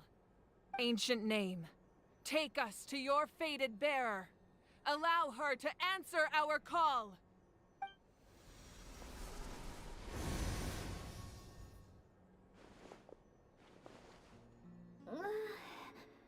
Am I hallucinating again?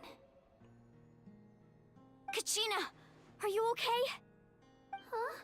I'm not seeing things, am I? Is the Abyss playing tricks on me again? It's okay, Kachina. It's just us. We're trying to find a way to bring you back. Everyone, you have to listen to me.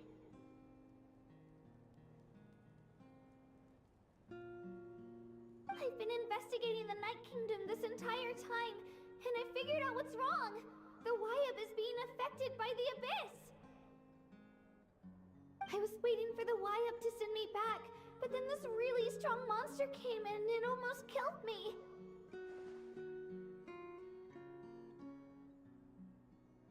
The Wyab saved me, even though its power is weakening, so I've been hiding from the monsters while trying to find a way to help.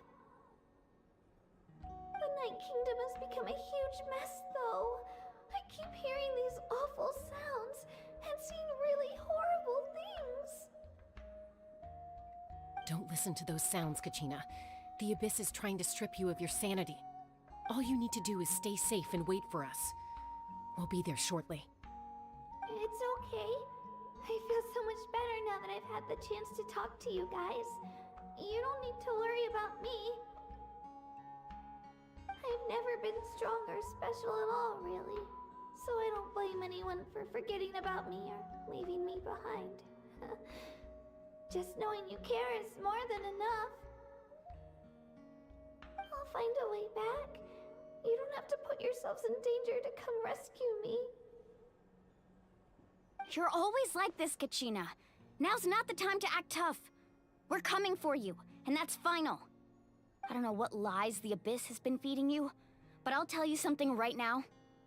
Nobody here sees you as a burden. You're a victor of the Night Warden Wars, a hero of Natlan. All you need to do is wait for us to rescue you, and you'll get all the applause and recognition you deserve.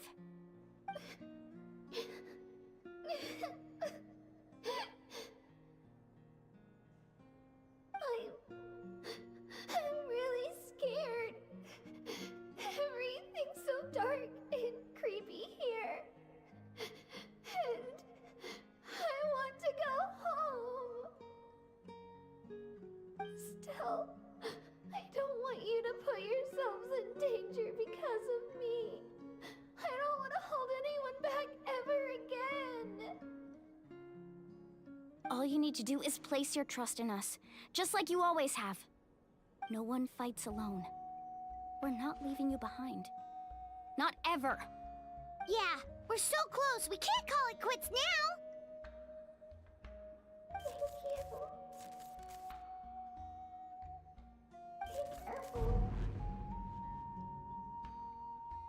Looks like we've lost contact. Now comes the most dangerous part. You have to traverse the Night Kingdom in your physical form. This entrance to the Night Kingdom was left behind after an abyssal invasion. Even a brief amount of time inside could expose you to corrosion. I know. I'm prepared for that possibility. All right, then I wish you all the best. I'll tell Koichi to be ready just in case. She's very experienced in dealing with abyssal corruption. That face you just made. Don't tell me you two got into another argument. No, I just feel bad for creating more work for her. I'll go with them too, Archon. The more people, the stronger the party. Thank you so much for your help, everyone. It really means a lot that you're willing to brave these dangers with me. Now that I've lost my power, I won't be able to provide much practical support. But I can still keep an eye on the situation from here. Eon-san, I know it's unlikely, but if you encounter a situation you can't handle... That won't happen. I hope not.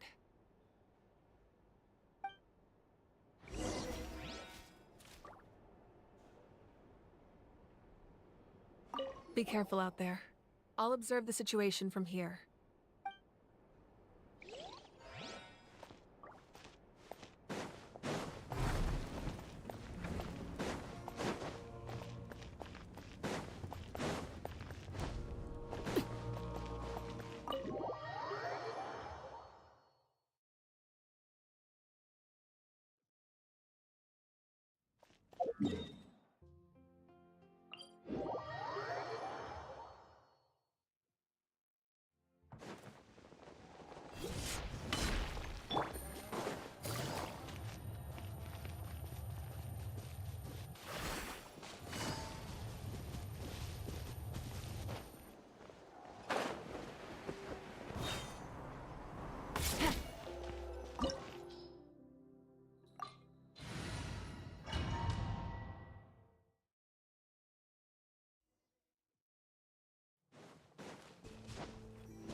So we're underneath Natlan right now? It looks nothing like Paimon was imagining.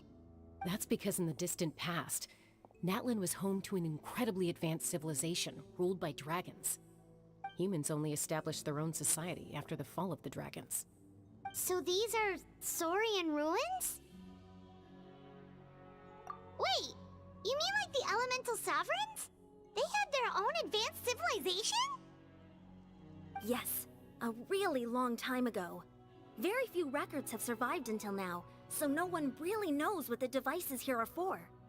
These ruins have been abandoned for a long time, but with the recent increase in Abyss activity, the installations around here have somehow been activated again. So what you're saying is, we're not in for an easy trip to the Night Kingdom. No, it's going to be obstacle after obstacle from here on out.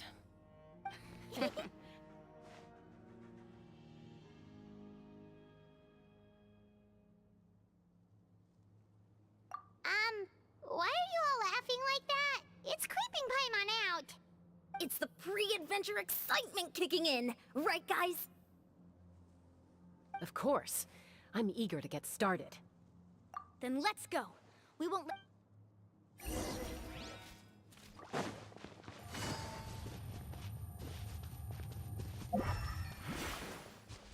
Seems like the road ends here. How should we get across?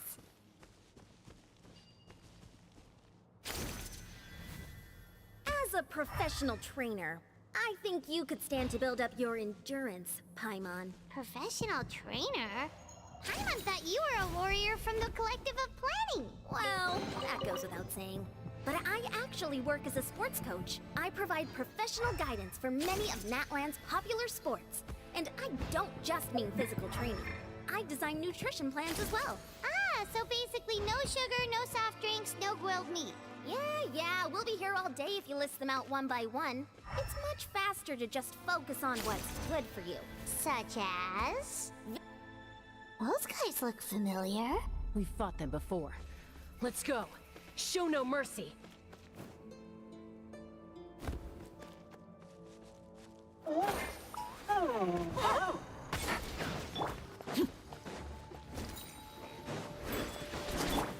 One with nature. Laid bare. Quietly now. Busted.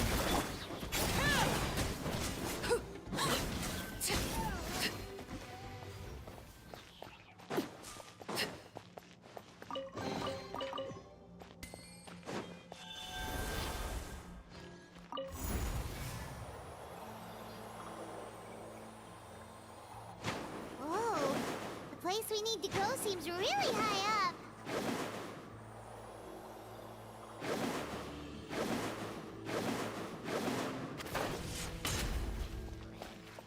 Transfixed. Gotcha.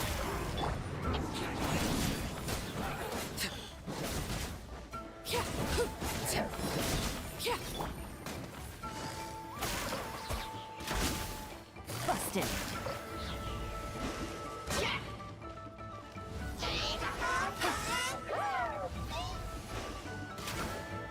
Quietly now.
Overruled. The wind knows me. Gotcha.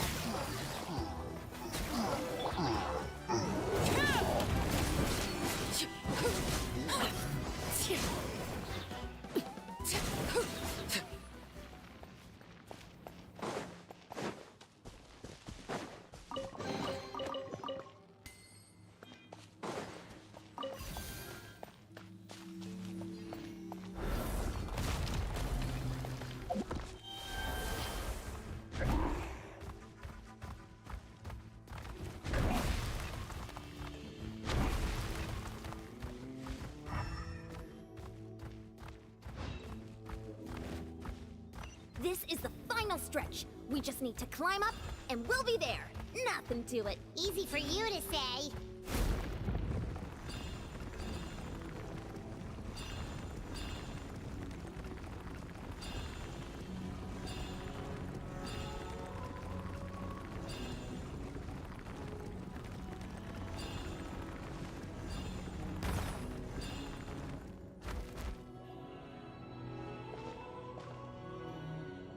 This must be the entrance the Pyro Archon told us about. Yes. There's something in the depths of this place that feels familiar, yet also foreign. We actually have to go in there? Okay, Paimon just needs to psych herself up. Don't push her through before she's ready.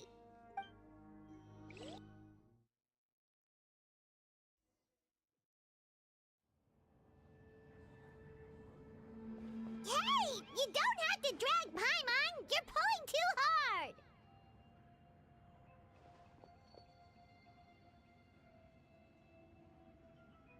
Looks like we made it. This is the Night Kingdom. It looks so different from what I imagined in the stories. That overflow of energy is probably what trapped Kachina here in the first place. From this point forward, everything we know about the real world no longer applies. Anything can happen here. Paimon's more worried about how we're gonna make it out. We obviously can't go back the way we came. Do you see that patch of light on the ground? It's shining down from that fissure in the sky. Oh yeah, right in front of us. So that's coming from up there? Oh, it's so high up. Did we really fall that far down? Just like I said, our real-world knowledge doesn't apply here. We fell all this way, yet came out completely unscathed. If this was the real world, we'd have to climb our way back up to the entrance. But here, all we have to do is stand underneath the light and offer a prayer. That's it?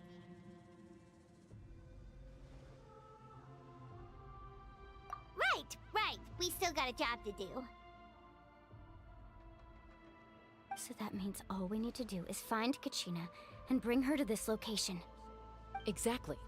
This light is streaming in from the real world. It's a link between the two realms. The terrain looks difficult to navigate, and the visibility's not great either. How are we supposed to find Kachina in these conditions? Yeah, these floating black things don't look super friendly either. Those are all manifestations of abyssal power. Be careful. Ghost! A talking ghost! Calm down, I'm here to help. You're the ones who helped Vichama, right?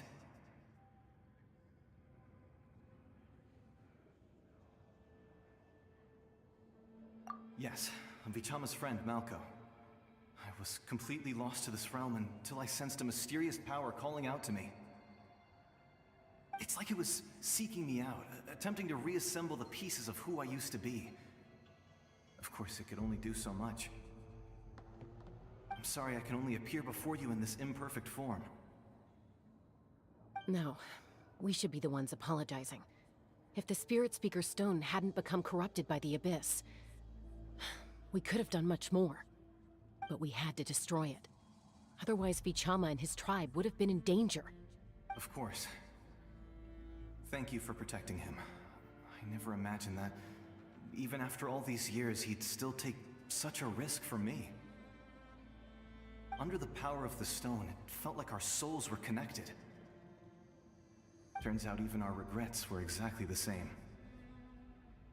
Whether in triumph or death, you want your best friend by your side. Exactly. That may not be in the cards for us, but it's not too late for you. You're looking for a young girl from the Children of Echoes, right? She's being chased by an embodiment of abyssal power. I'd like to help her while I'm still in this form, so follow me. Be careful. This place has been severely corroded by the Abyss. Paimon didn't realize it had gotten this bad. It's like a seething volcano ready to engulf our world at any moment. Ouch! Quick, get back here! You can't go wandering off. Stick close to me. My power will be able to ward off attacks for the time being.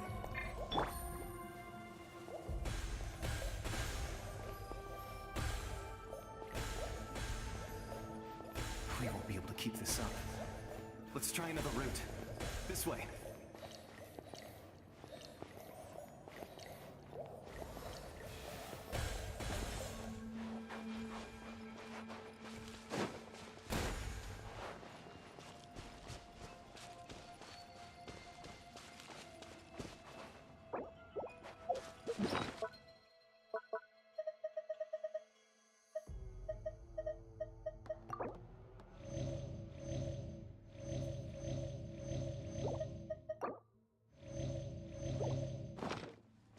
Not good.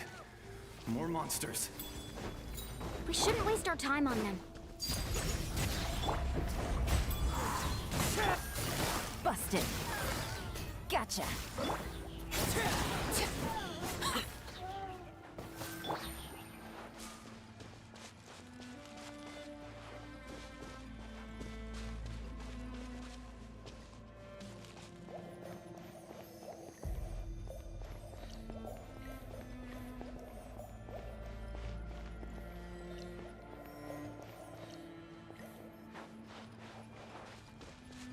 Oh, Paimon can't see anything. It's easy to get lost here. Just stick close.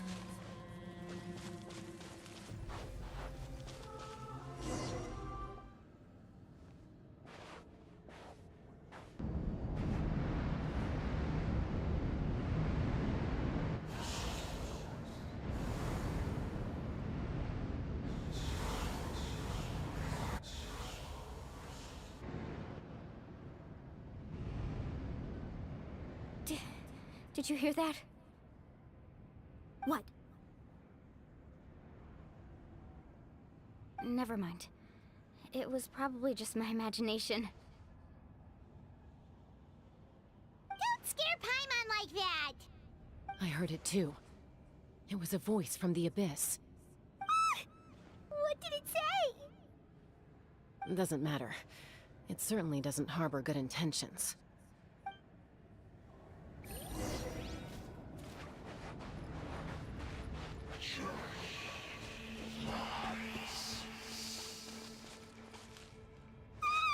Paimon just heard it too! Let's keep going. Paimon wants to get out of this place!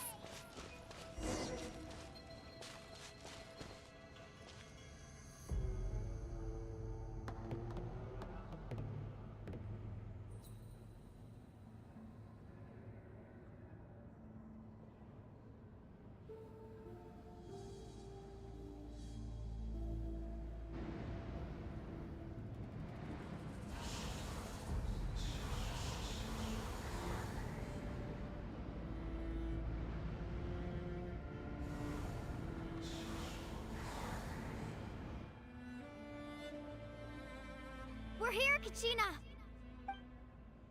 Oh, honey, you made it! Looks like our reunion will have to wait until we take care of these monsters.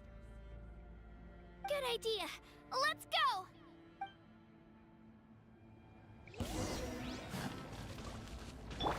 Overruled. The wind knows me. Bust him. Gotcha. Here goes!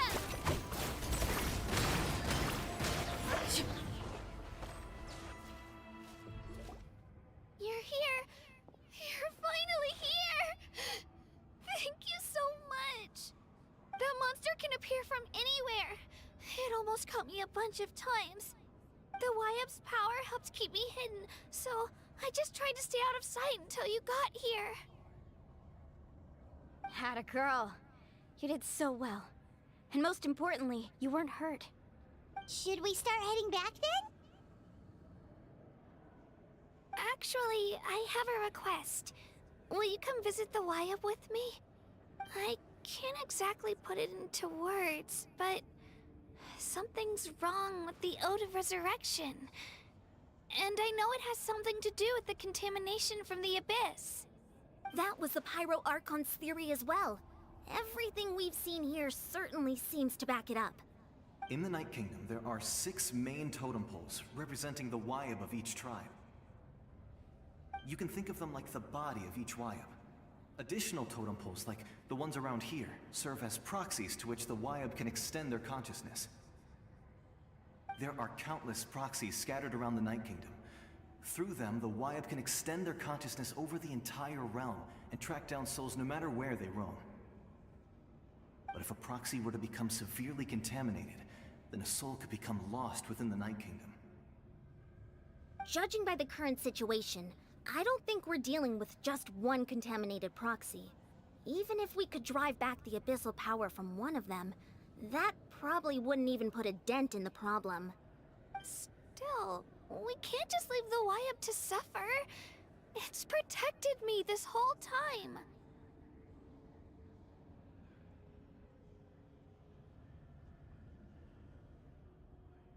I agree. We might even manage to draw out the monster that's been hunting Kachina. Getting rid of the monster might slow down the deterioration of the Night Kingdom.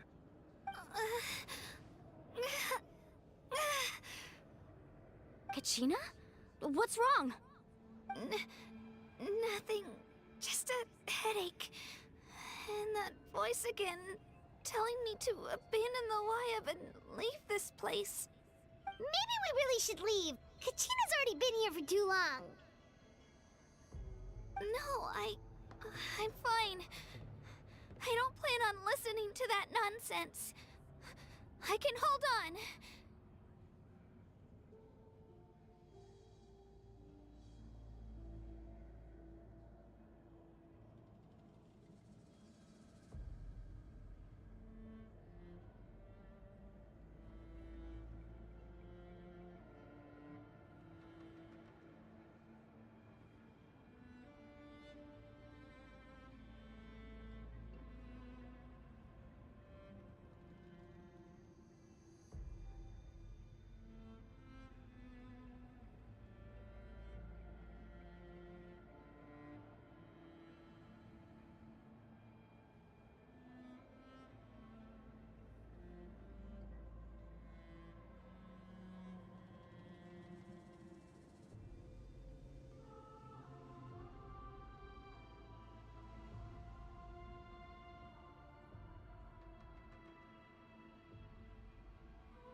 just up ahead.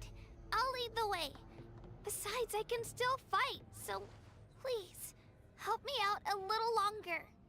Listen to me, Kachina. We'll come with you, but that's because we want to help the Y-Up, not because we have something to prove. You don't have anything to prove either. It's okay if you reach your limit.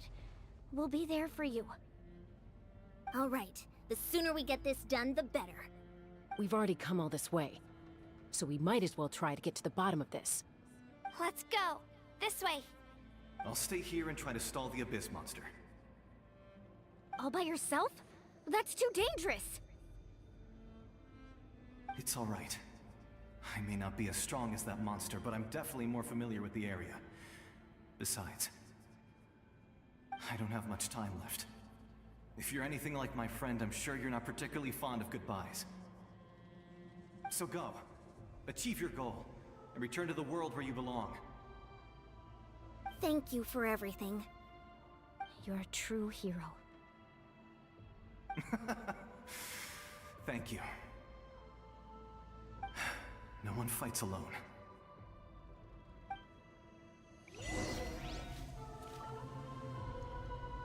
Does your head still hurt? Let me help you walk.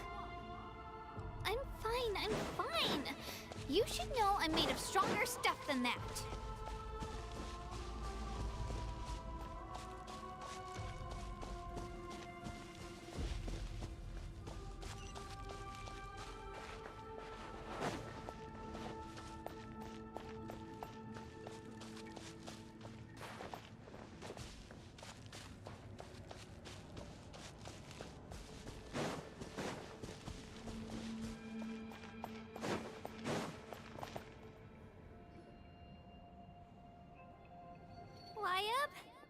Y-Up, I'm back. My friends and I are here to heal you. Y-Up, can you hear me? Y-Up?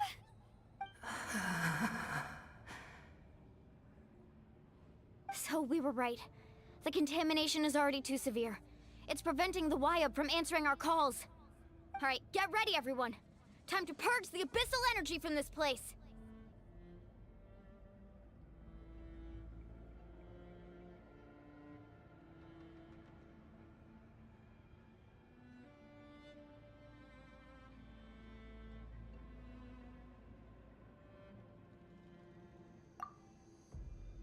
Careful. We've got company. Already? You really think that puny soul could slow me down? Courage in the face of futility is pure folly. He tried to get in my way, so I disposed of him. You killed Malco? He would have dispersed with or without me. Rather than worrying about him, I would urge you to focus on yourself.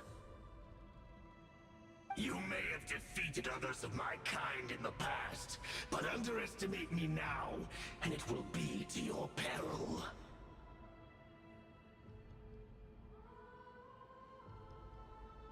No. The power of the Abyss is intoxicating. The destruction it seeks captivates like a masterful work of art.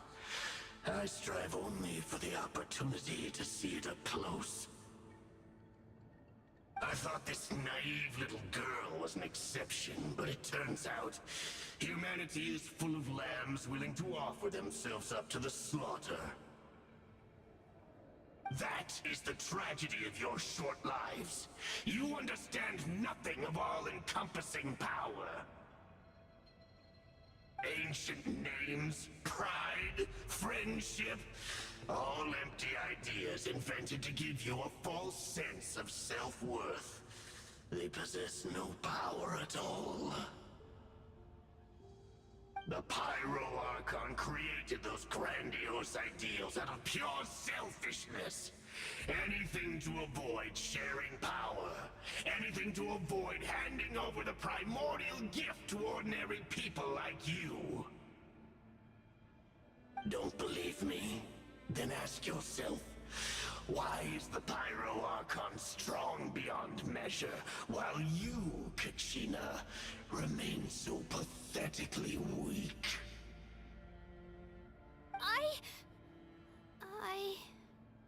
Kachina! Give me your hand.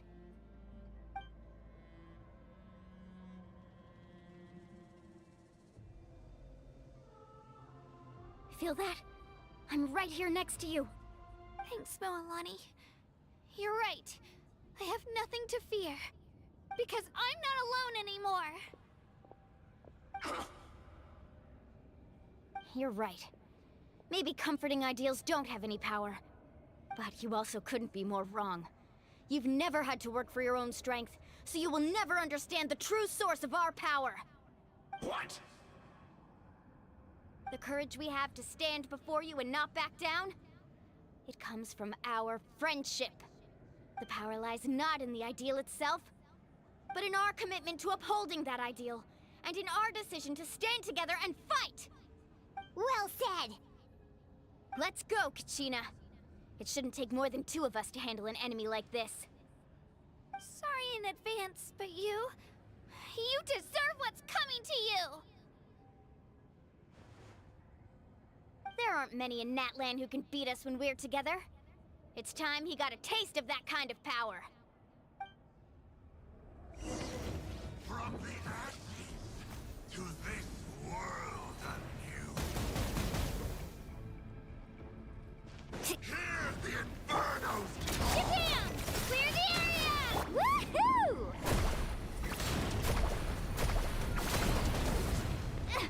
Let's shred, Sharky! Off we go!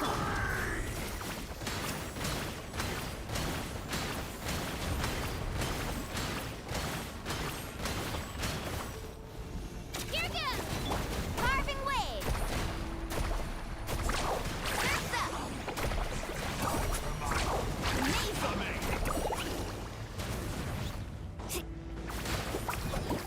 Get back! Yeah! Need us faster! Woohoo! Surf's up! Check this out! Best of luck!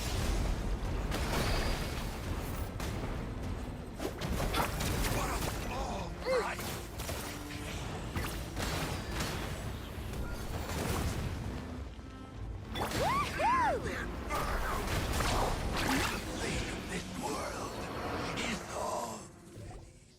We won! We actually won!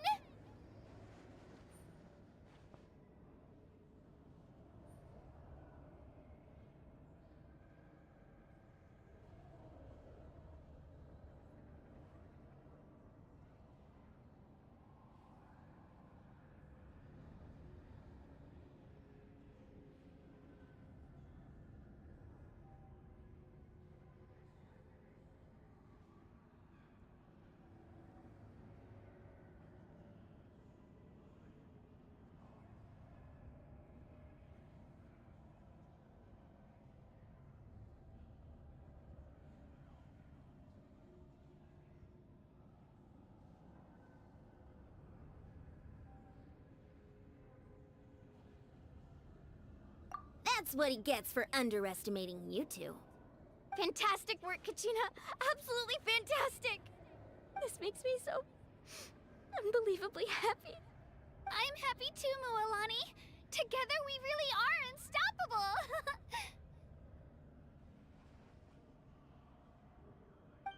Huh? What's happening?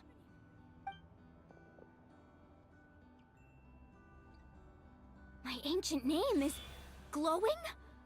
But I thought I didn't bring it with me. It's probably a projection from the real world. But that doesn't explain why it's glowing all of a sudden. Wait, does that mean you're...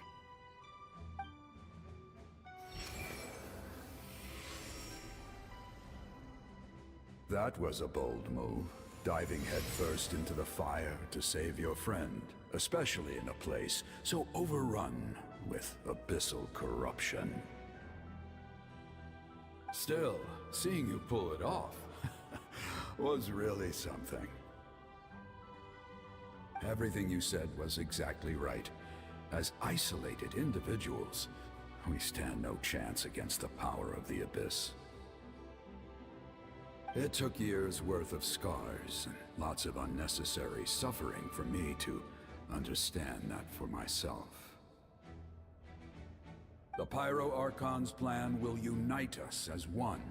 Everyone has a part to play. Only then will we have the power to defeat the strongest of foes. Who are you? Tupac, a warrior from the people of the Springs.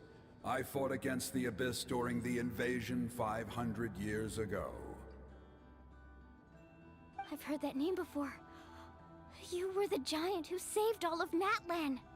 Since you were able to awaken my words from your ancient name, that means you have fully embodied the aspirations of the Wayub. Under the name Umoja, you shall unite the tribes and save Natlan from its impending doom. Me? As long as blood still runs through your veins, even the tiniest spark of steel against stone can ignite a flame. Its blaze will become one with our vision for Natlan. Even amid everlasting darkness, our bonds remain eternal.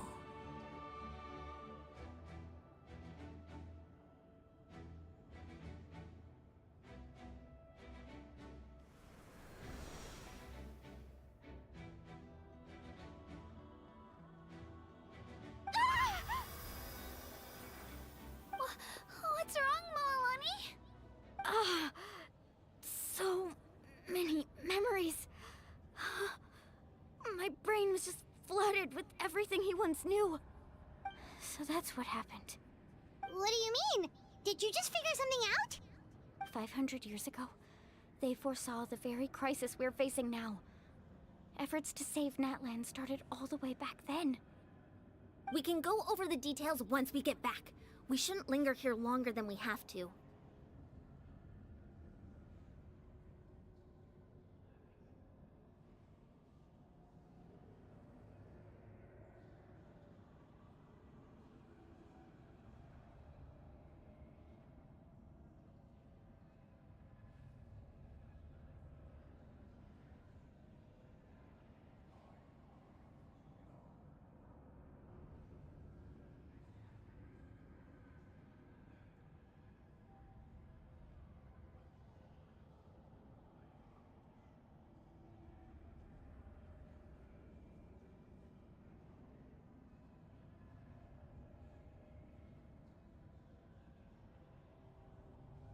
I know bits and pieces, but I had no idea Mualani was also part of the plan. This sounds like something that's going to need a lot of explaining. Let's focus on saving the Wayub first.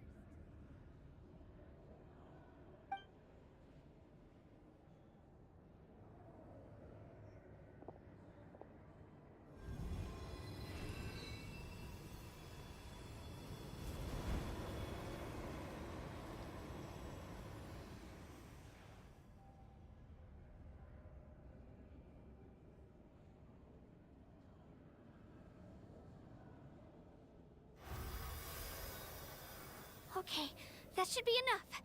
Wayub? Wayub? Can you hear me?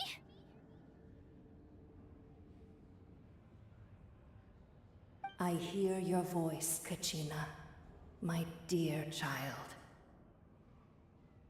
Great. Well then, I'm afraid it's time to say goodbye. I just wanted to make sure you were okay before we leave, but we can't afford to stay here any longer. I was going to ask why you bestowed an ancient name upon someone like me, but it's okay. I'll keep searching within myself for the answer. I'll never stop trying to improve my strength. One day, I'll live up to the hero you saw in me.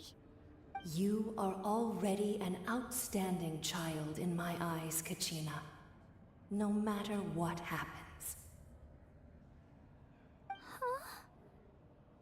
You are all my most beloved children. It has always been my honor to protect and nurture you. Your ancient name is just that. A name. Much like your parents chose to name you Kachina, I also gave you a name, but it need not define you. Focus on who you want to be. You are already worthy of your name. Now, you need only devote yourself to becoming a better you. The story of your ancient name is for you to continue. Just like your parents, my love for you will never change, no matter what the future holds.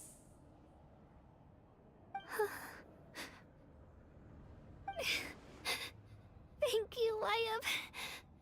It gladdens me to see the Pyro Archon's plan move another step towards completion.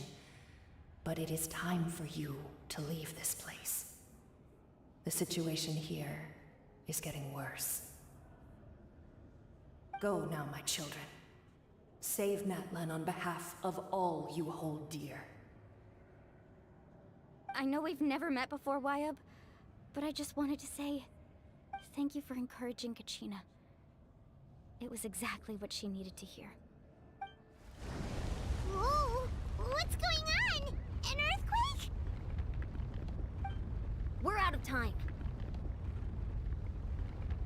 It's the power of the Abyss. Quick, we need to run!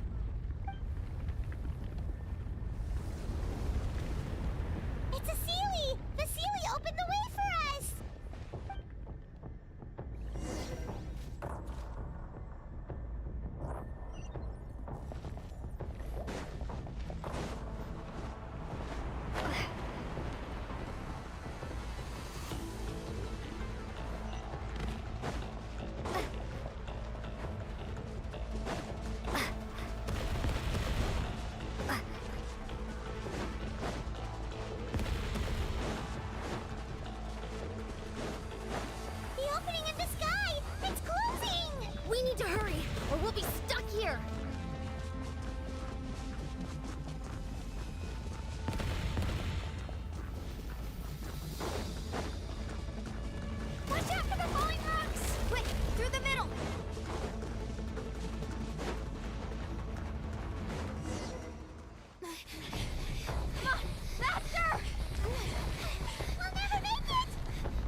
You've done well. Now come home.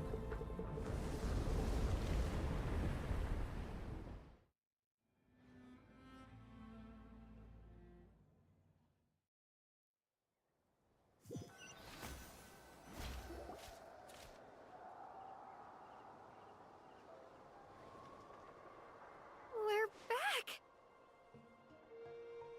The Pyro Archon saved us. But she's not here.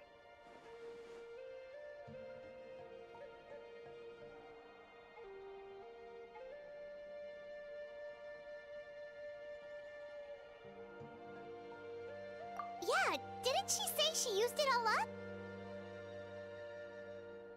She's still in the Speaker's Chamber. What we saw in the Night Kingdom was just her consciousness. So you're saying her consciousness did all that? Every great display of power comes at a price.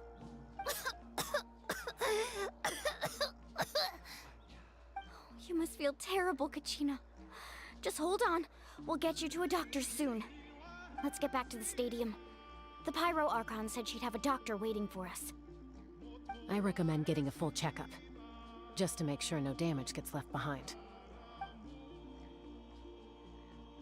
Paimon feels okay. What about you, Traveler?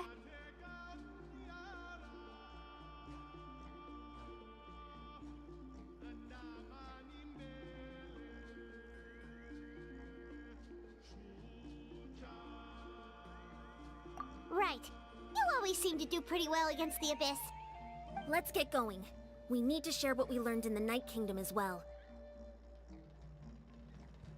Right. The Wyatt mentioned something about the Pyro Archon's plan.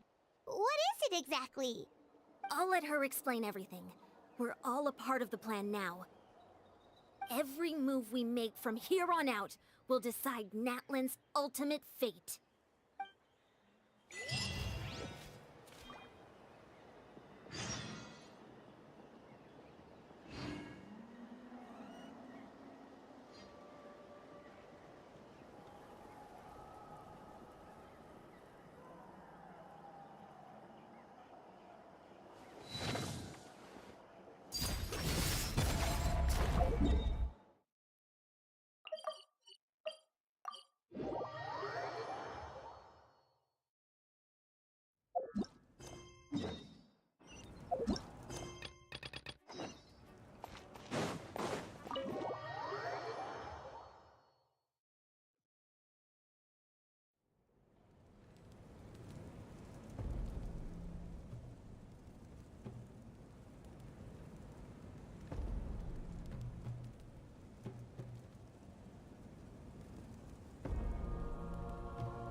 Huh. There's a lot less stuff here than before. It's good to see you all here in one piece. I know you must have a lot of questions, but let Koichi check you over first. It's best not to let any lingering effects of the Abyss go untreated. Thank goodness you made it back. I came here as soon as the Pyro Archon told me about your plan. Take a seat, everybody. I'll examine you one by one.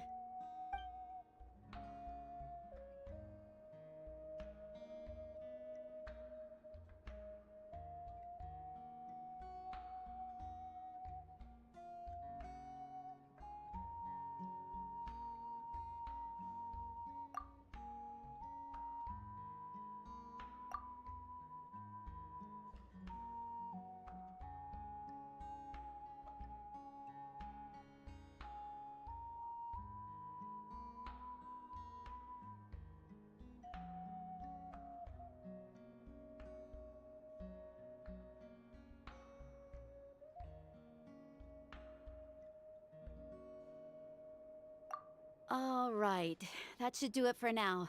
But just to be safe, I'll perform another checkup in a couple of days. I have to say, though, I've never seen anyone react to the Abyss like you, Traveler. It's like you're completely immune to its power. She's always been special like that. She can even purify its power. Wait, now that you mention it, Paimon doesn't think she's affected either. Given the current situation, that ability will likely play a great role in the events to come. Of course. I still have patients to see, so I'll head out. Thank you, Koichi. All right, all right. We might not see eye to eye, but we both had good intentions.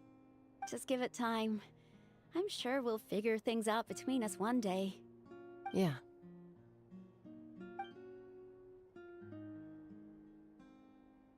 All right.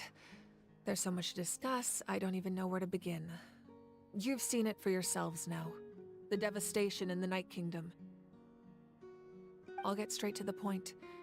Natlan is on the verge of destruction. It's very possible our nation has less than a year before total devastation. Huh? No. That can't be true, can it?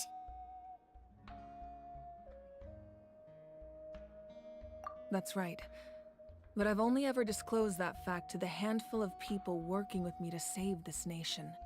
Our looming destruction is not a recent development, but the inevitable conclusion of the disaster the Abyss initiated 500 years ago. Mualani told us a little bit about that. 500 years ago, all the nations of Teyvat were invaded by the Abyss. Unlike the other nations, Natlan never had stable and deep-rooted ley lines, so we suffered the worst of the invasion. The battle against the Abyss was exceedingly long and brutal. In the end, victory came at the cost of our civilization and countless lives. Even then, it took centuries of solving the disasters caused by the Abyss to finally achieve the peace we know today. And still, this is but a superficial victory. The forces of the Abyss have merely been driven back underground. Their threat to Natlan remains as real as ever. I'd never have guessed. The problems plaguing the Night Kingdom are all the more complicated because that realm is essentially functioning as Natlan's ley lines. Immediately after the war, our calculations estimated that we would have a maximum of 500 years before the Night Kingdom was completely lost to the Abyss. But at that time, we were a nation of the destitute. Our people no longer believed in victory, nor did they hold hope for the future. Our civilization was dying, our faith crumbling, and the line of power passed down from the Wayab nearly severed. If we didn't bring the nation back together, it would be foolish to even dream of defeating the Abyss in the future. So, the Archon had a long and involved discussion with the heroes of each tribe, and finally came up with a 500-year-long plan to save Natlan. So that's what happened. After finding Kachina, I encountered a strange figure who gave me a series of new memories. Since the plan was mentioned in those memories, I guess I've been chosen to play an important role in it. But there's still something I don't understand. Those memories showed me the Pyro Archon from back then. And it was you. Huh? But that doesn't make any sense. The Pyro Archon is supposed to be human. It's impossible for a human to live that long. That's right. The hardest thing for humans to overcome has always been time, or rather, the natural limitations of our lifespan. A god can extend a human's life by using a certain amount of divine power, or subjecting them to a curse. But, as we all know, Natlan doesn't have gods like that. We can only rely on our own methods. A human life is like a flame destined to be extinguished. 500 years ago, I placed my life within the sacred flame. Only by dying before my time could I have the chance to wake up again. So, in other words, this is your second life?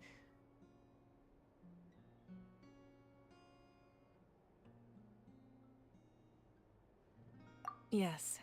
We only managed to defeat the Abyss all those years ago because the tribes came together as one.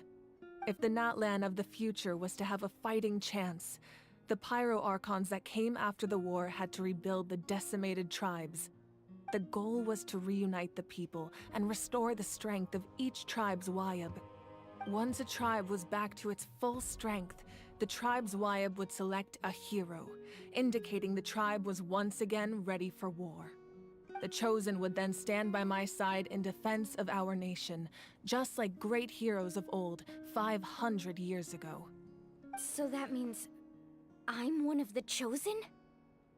That's right.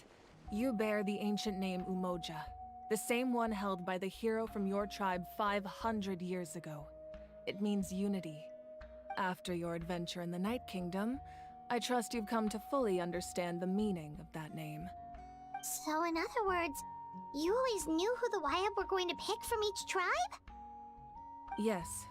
According to the plan, each tribe was supposed to have been fully restored by the time I awoke. But something went wrong along the way. The 6 heroes successfully inherited the ancient names from 500 years ago, but the intel regarding the plan wasn't passed on to them. Once again, it comes down to the deterioration of the Night Kingdom. Communication between the Sacred Flame and the Wyatt has been blocked. Just like how the Ode of Resurrection failed to bring Kachina back. Exactly.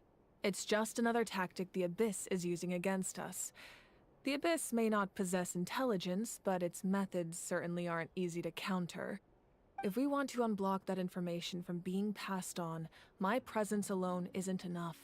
The ancient name-bearer must establish a greater connection to their name. So, I've tried my best to help them from the sidelines. Currently, Shilonin of the Children of Echoes, Kinich of the Scions of the Canopy, and Iansan of the Collective of Plenty have all been acknowledged by their names.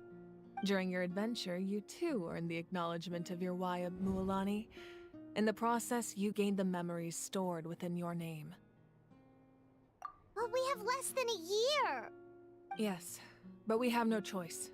We cannot start the plan until all the heroes have been gathered. That's also why I haven't been able to take action despite the urgency of the situation.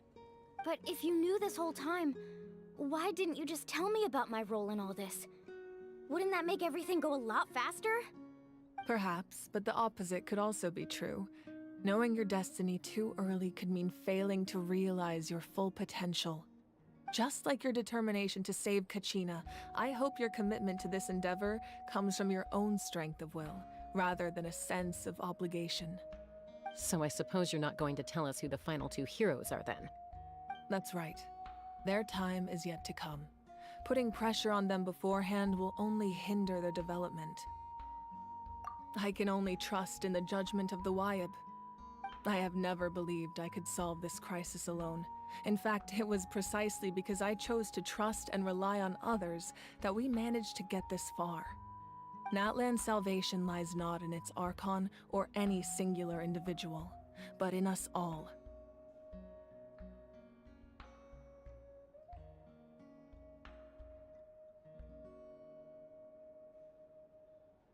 You're quite perceptive, aren't you? I thought I might get away with avoiding the topic. Huh? Oh, right! All the stuff you stored here before, where did it all go?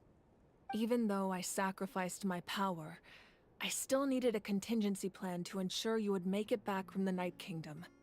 After all, I was the one who allowed you to take that risk, and Mualani has an important role to play in my plan. In addition to their sentimental value, the items I stored here held a much more important purpose: fuel. Fuel? So back then, that's why you... Yes. The stories embodied by those items are certainly important, but there's an even more significant trait they all share. Every item belonged to a hero of Natlan. Over time, they became imbued with a certain amount of contending fire from being carried in battle. On their own, each item's power is limited, but together, their combined effect can prove quite useful in a dire situation. By burning those items, I was able to activate the contending fire stored within them to open the boundary between the 2 worlds. It was a rather crude approach, so all their power was depleted in an instant, as you can see. But aren't they all precious treasures? What about their stories? That's exactly why I dragged you all here. No matter what, I never wanted the Pyro Archon to have to use that power. Oh, I'm so sorry. You have nothing to be sorry for. You all deserve my thanks, actually. If you hadn't saved the totem pole, that area of the Night Kingdom would have been forever lost to the Abyss. And then, it would only be a matter of time before the Children of Echoes was met with disaster. Besides, when those heroes entrusted their belongings to me, or the Pyro Archon of their time, it was out of a desire to contribute to Natlan's survival. If they knew those items helped save the present-day heroes of Natlan, they would not mourn their loss. Even when you put it that way, I still feel bad. There's no need. Remember what I told you about time? The people and the events of the past are never truly lost to us. We simply carry them with us in a different form. In that sense, we didn't lose anything at all. If you still have regrets, let them fuel your resolve in the battles to come. Your deeds will become new legends and nurture new forms of power just like the items once stored here. Well, we'd still like to return the favor. Well, if that's the case, just treat me to a drink sometime. Now that Kachina has returned, we can finally hold the victory feast and celebrate your team's triumph in the Night Warden Wars. And we could all use the rest, that's for sure. Plus, you'll be able to silence everyone who doubted you once and for all, Kachina. Still, now that I know the danger we're facing, having a victory feast doesn't feel right. Try not to let it get to you. It's important to stay calm. Worrying about it will only affect your judgment. All right, you should head out. I'll join you in a bit.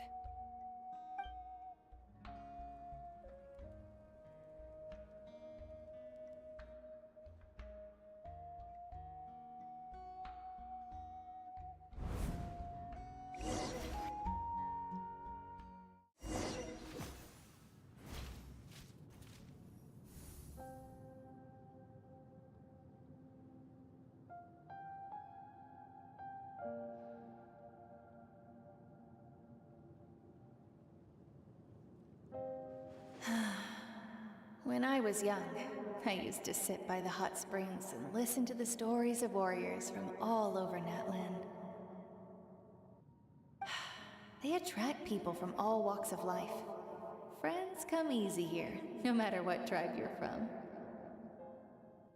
The people of the springs have never claimed the hot springs as their own private property. They are there to bring all hot spring buddies together. It's been really nice, seeing the children of my tribe get older. It's helped me gradually understand the true value of the springs. I've witnessed their energy, their determination, their absolute passion for life. Cause trouble. I never managed to hold on to my anger for long. It's unbelievable how quickly they worm their way back into my good graces. I'm certain Mualani will become a great warrior when she grows up. She possesses infinite potential. I can see it. One day, when I'm no longer in fighting form, I'll come here and tell stories to all the children, just like those warriors did for me. So, you better get busy, Pyro Archon, or I'll end up running out of stories.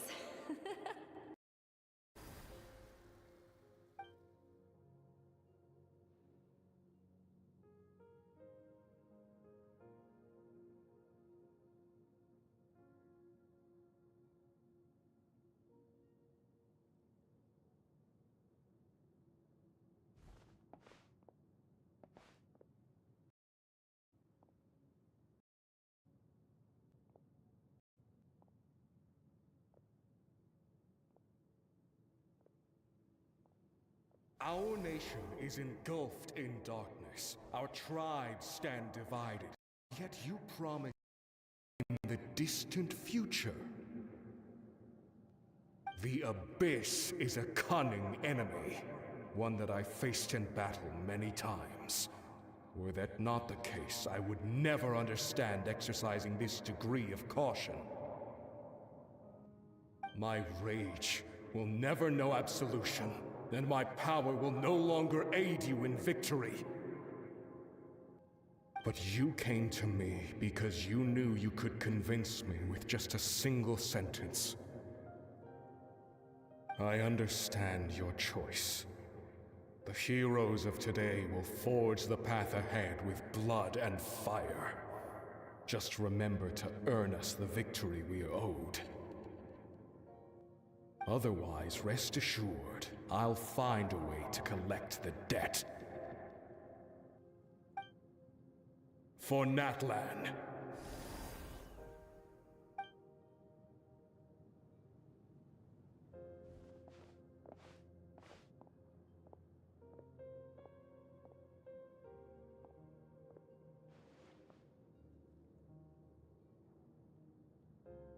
So, you're gonna head 500 years in the future to serve as the Pyro Archon again? But what about the you from right now? You're just gonna die? You can't ask her those questions and expect her to answer, my dear. The decision is hers to make, and she deserves our support. We will do everything we can to rebuild the tribes. Don't you worry. Even across time, we will all do our part to fight for Natlan's future. Yeah, Mom's right. We'll always believe in you, sis. Oh, seriously though, Dad should be here. Where is he? I imagine he didn't know what to say, so he chose not to come at all. Don't take it to heart, my dear. That's just who he is. Just remember, no matter what happens in the future, we will always love you.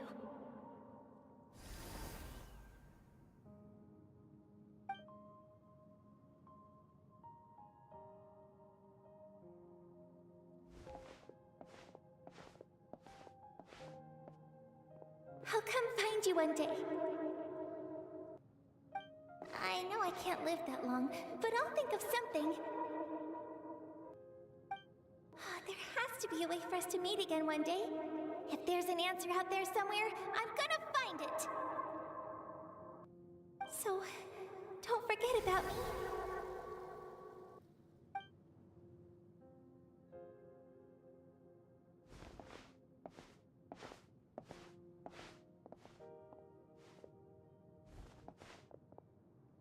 If that's your decision, then you have my full support, Archon. May our children live to see such a lovely son. For Natlan! No one fights alone.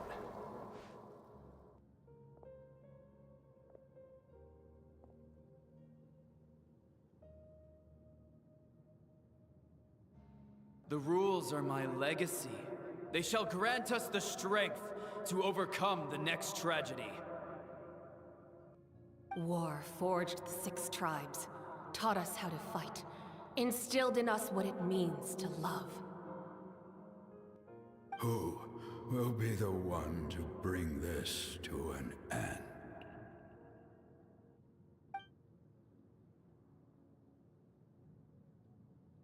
We are the inheritors of memory and legend. Those who grew alongside sun and wind. Those who forged our own destiny and future. That is Natlan's fire. The lifeblood of our nation.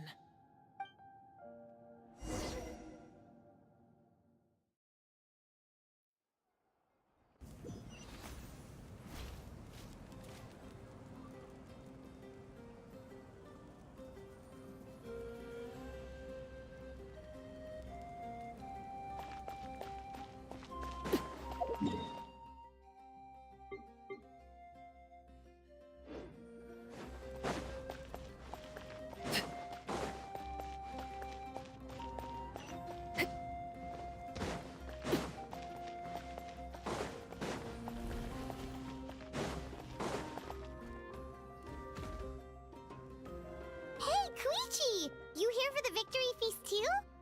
Oh, no. I knew Chaska would be here, so I just came to deliver some medicine. I was about to leave, actually. It's not that I don't want to celebrate Kachina and the others. I'm so glad she made it back. It's just... well, I'll make things awkward if I'm around my sister right now. Ah, well, you two had a fight, so Paimon can understand. She didn't cause any trouble during your trip, right? Yeah, she was super helpful. She gave us a lot of useful information about the Abyss. That's good. That's all I needed to know. Is there a reason you asked? You were pretty outspoken when we first met, but now it's like you're holding something back.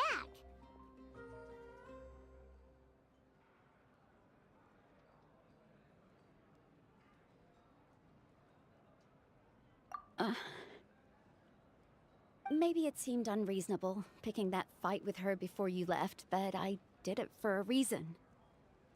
Her impulse to fight is extremely strong. Her mental strength helps her rein it in, but she still loses control sometimes. I had no idea what you might face in the Night Kingdom, so I didn't want to take any chances. So what you're saying is... Okay, so maybe it sounds a little stupid, but it works pretty well. It helps her keep her cool for a little while, at least. Anyway, I'm just glad you were able to make it back safe and sound. That's all I wanted. But do you really have to go that far? Can't you just talk it out? No way. Chaska never opens up about her own pain, especially to her family. She can't learn about this. I appreciate the understanding, and don't worry. I'll find a way to help her ease this burden. Anyway, I need to get going. Enjoy the celebration. Oh, and if you ever need a doctor, you know who to find. Huh. Who would have thought there was a deeper reason behind their arguing? In the end, it's all the Abyss's fault. Paimon's had enough of them.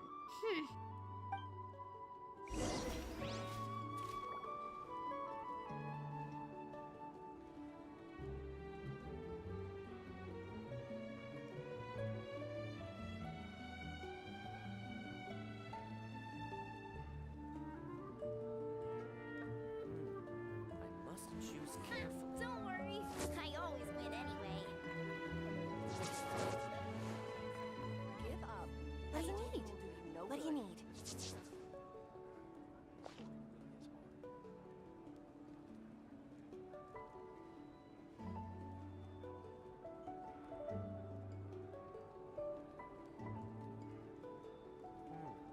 I must choose carefully.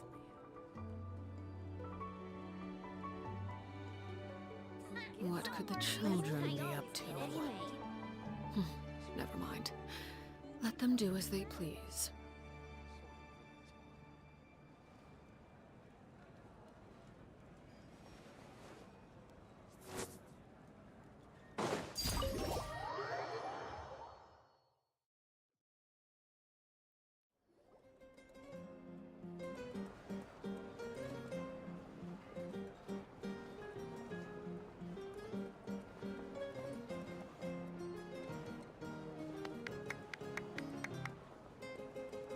Let's give a huge round of applause to our brave young warrior, Kachina! Woohoo! Well done, Kachina. Thank you, everyone. I'm so glad I finally made it. I always knew you could do it. With so much potential at your age, you have a great future ahead of you. You're one to talk. Don't think I didn't know you were the first person to abandon your team. I'll be dealing with you when we get back. I had no choice. My friend invited me. I couldn't just say no. Oh, really? So you weren't just trying to get ahead in the first round? I wasn't, I swear. I just happened to find that bearer injured in the wild, so I stopped to bandage his wounds.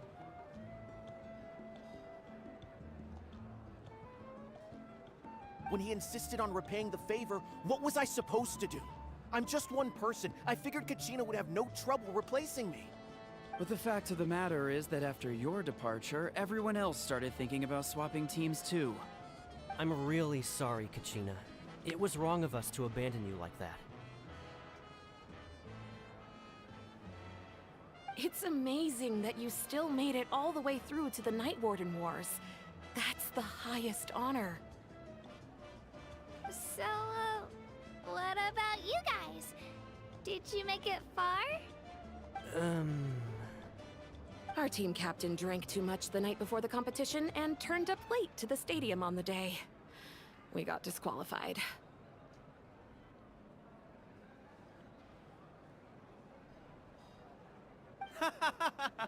Serves you all right. No sympathy for me.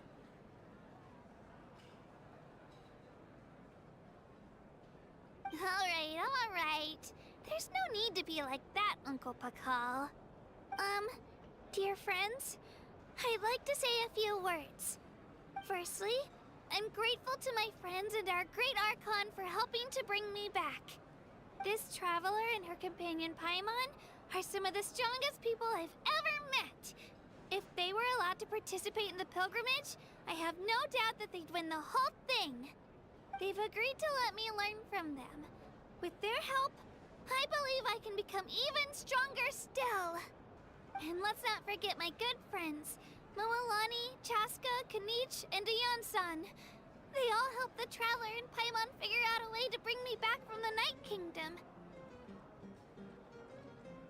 They too deserve to be called our heroes, so please give another round of applause for them. Thank you so much! Well said! I'll drink to that. How does it feel being a hero, Kachina? To be honest, it's a bit overwhelming. It all just feels so surreal. Well, you better get used to it. Next up, undefeated champion!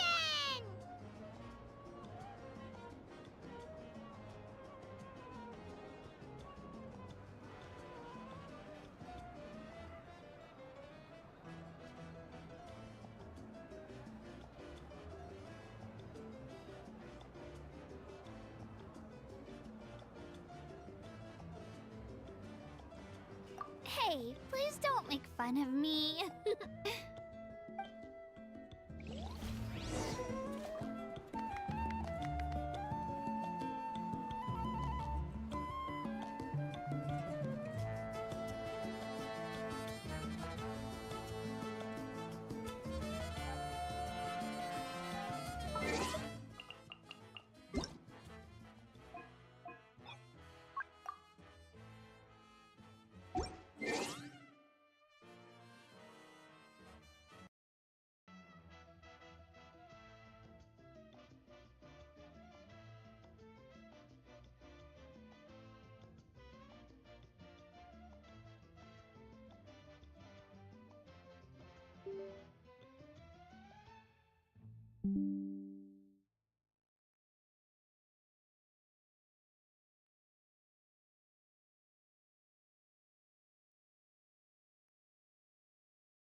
My apologies.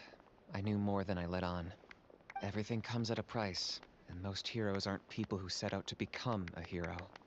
If you cling too tightly to your goal, you end up losing things that are far more precious. But in any case, we're now on the same. I wonder how long.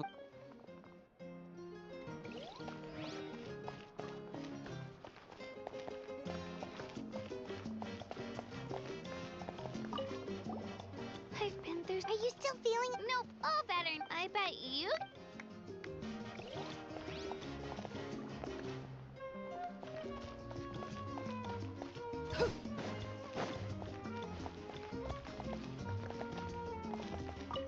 It's rare to meet anyway. Oh, we actually... Yeah. The Abyss has likely sensed your arrival in Natlan by now.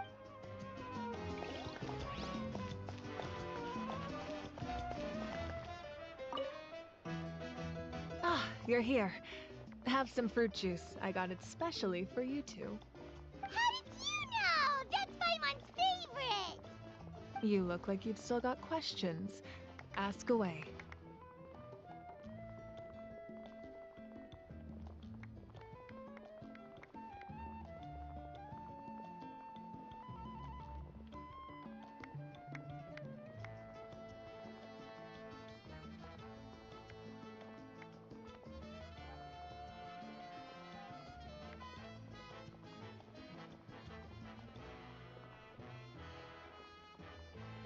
because the thought of telling them, abandon your families and everyone you love, and come with me to the end of time, for in 500 years Natlan will be destroyed, it seemed too cruel.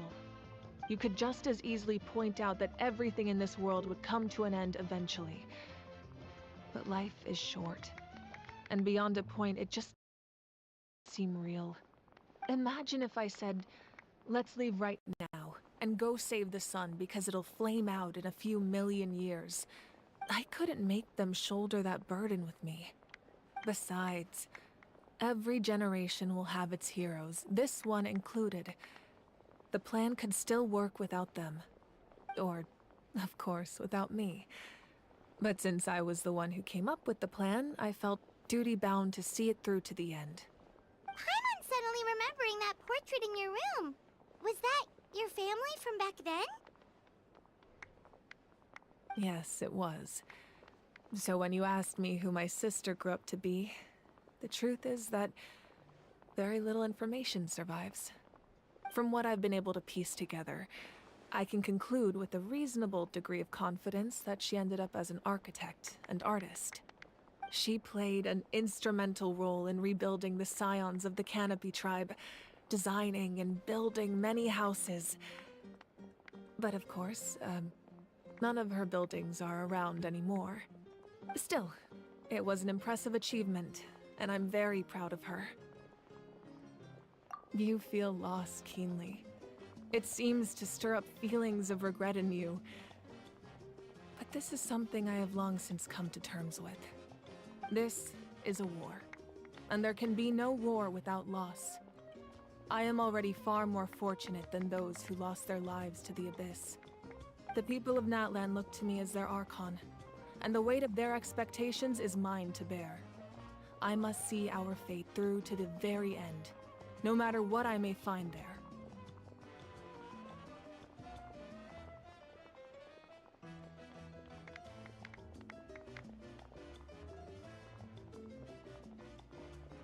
Yeah, doesn't that mean the way everything ends has already been written, including your plan?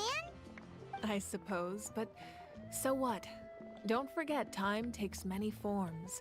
The past, present, and future coexist, and all are equally important. Even if the future ends in destruction, there's still no reason to give up on the here and now. And it's precisely because we humans cannot know our fate that we will never give up on our struggle. This is a pivotal moment. We are still 2 heroes short. Well, 3 to be precise.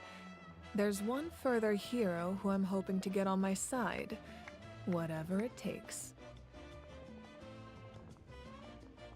Your resistance to the corrupting power of the Abyss is truly remarkable.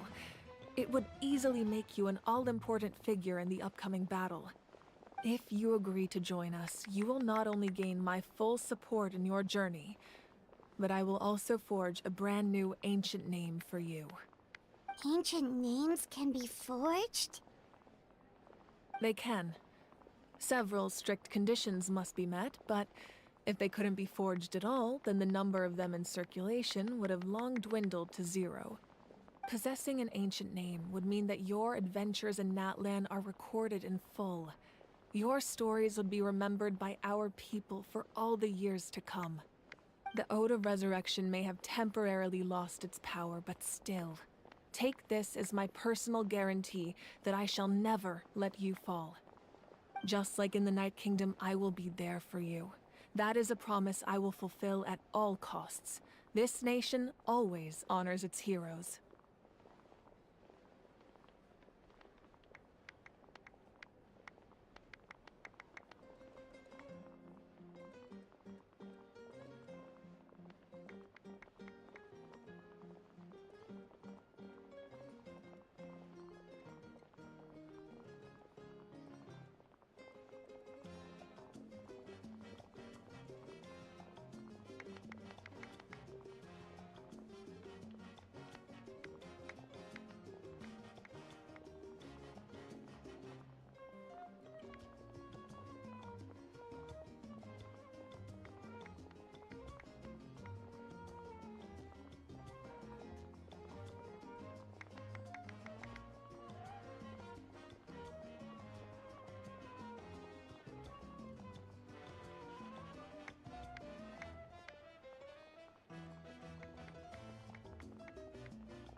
We can't just ignore the situation here.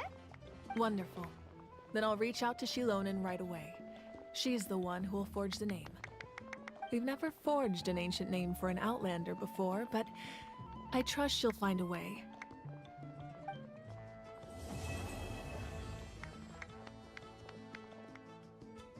My lord, we've received word that the Pyro Archon has lost much of her power.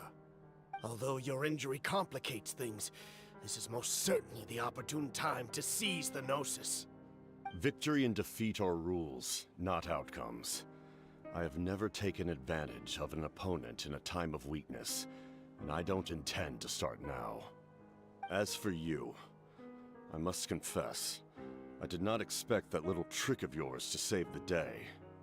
No matter how dense the fog, as long as the sun remains, we cannot turn day into night. She could have dispelled it. She simply chose not to. You don't have much time, and you're injured on top of that. What do you plan to do next? I'm beginning to see just how useful you may turn out to be. You heard something from here, didn't you?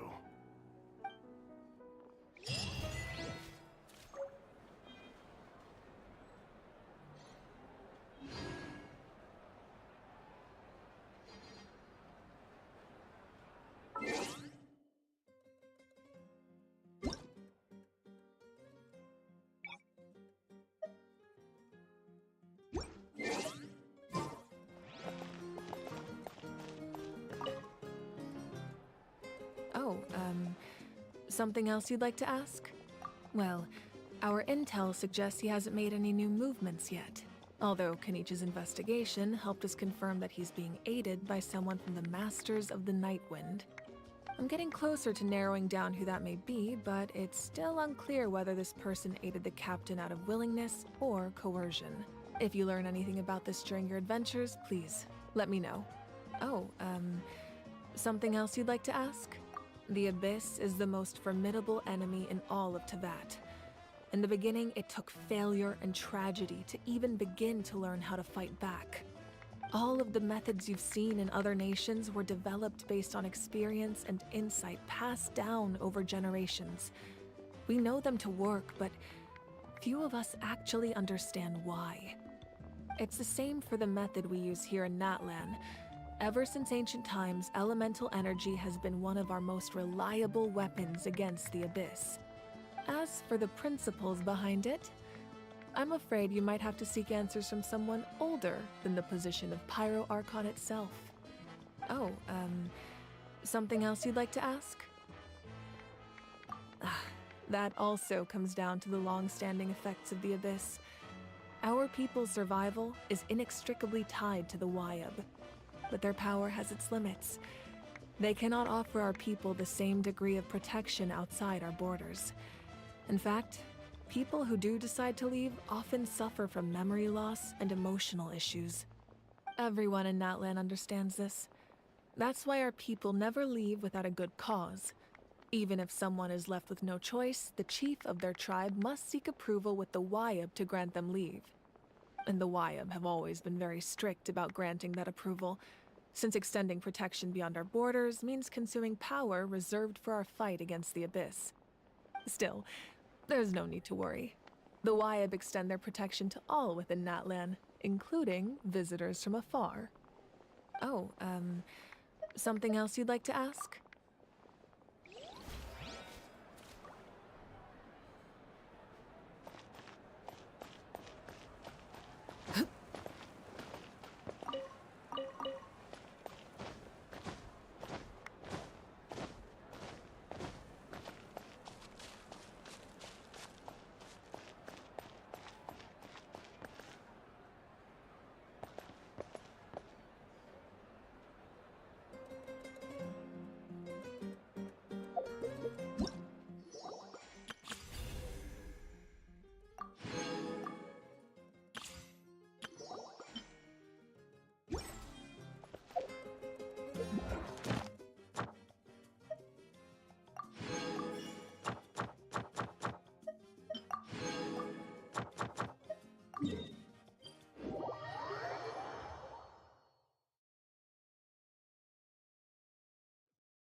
Astra. Thank you for Add Astra.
Just what will become...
What is the situation?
The world remains constant over the centuries, but human life is like the dew at dawn, or a bubble rising through water.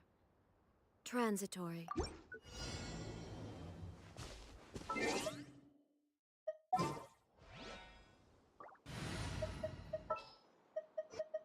I've been waiting for...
What they say is true. You have to see the world for yourself to appreciate how beautiful it is.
This kind of weather is more enjoyably spent under the cover of shade.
Good roll.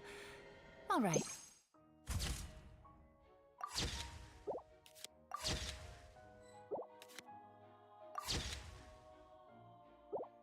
Maybe I'll take one more day off, and not...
Just what?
Staring into my eyes is ill-advised.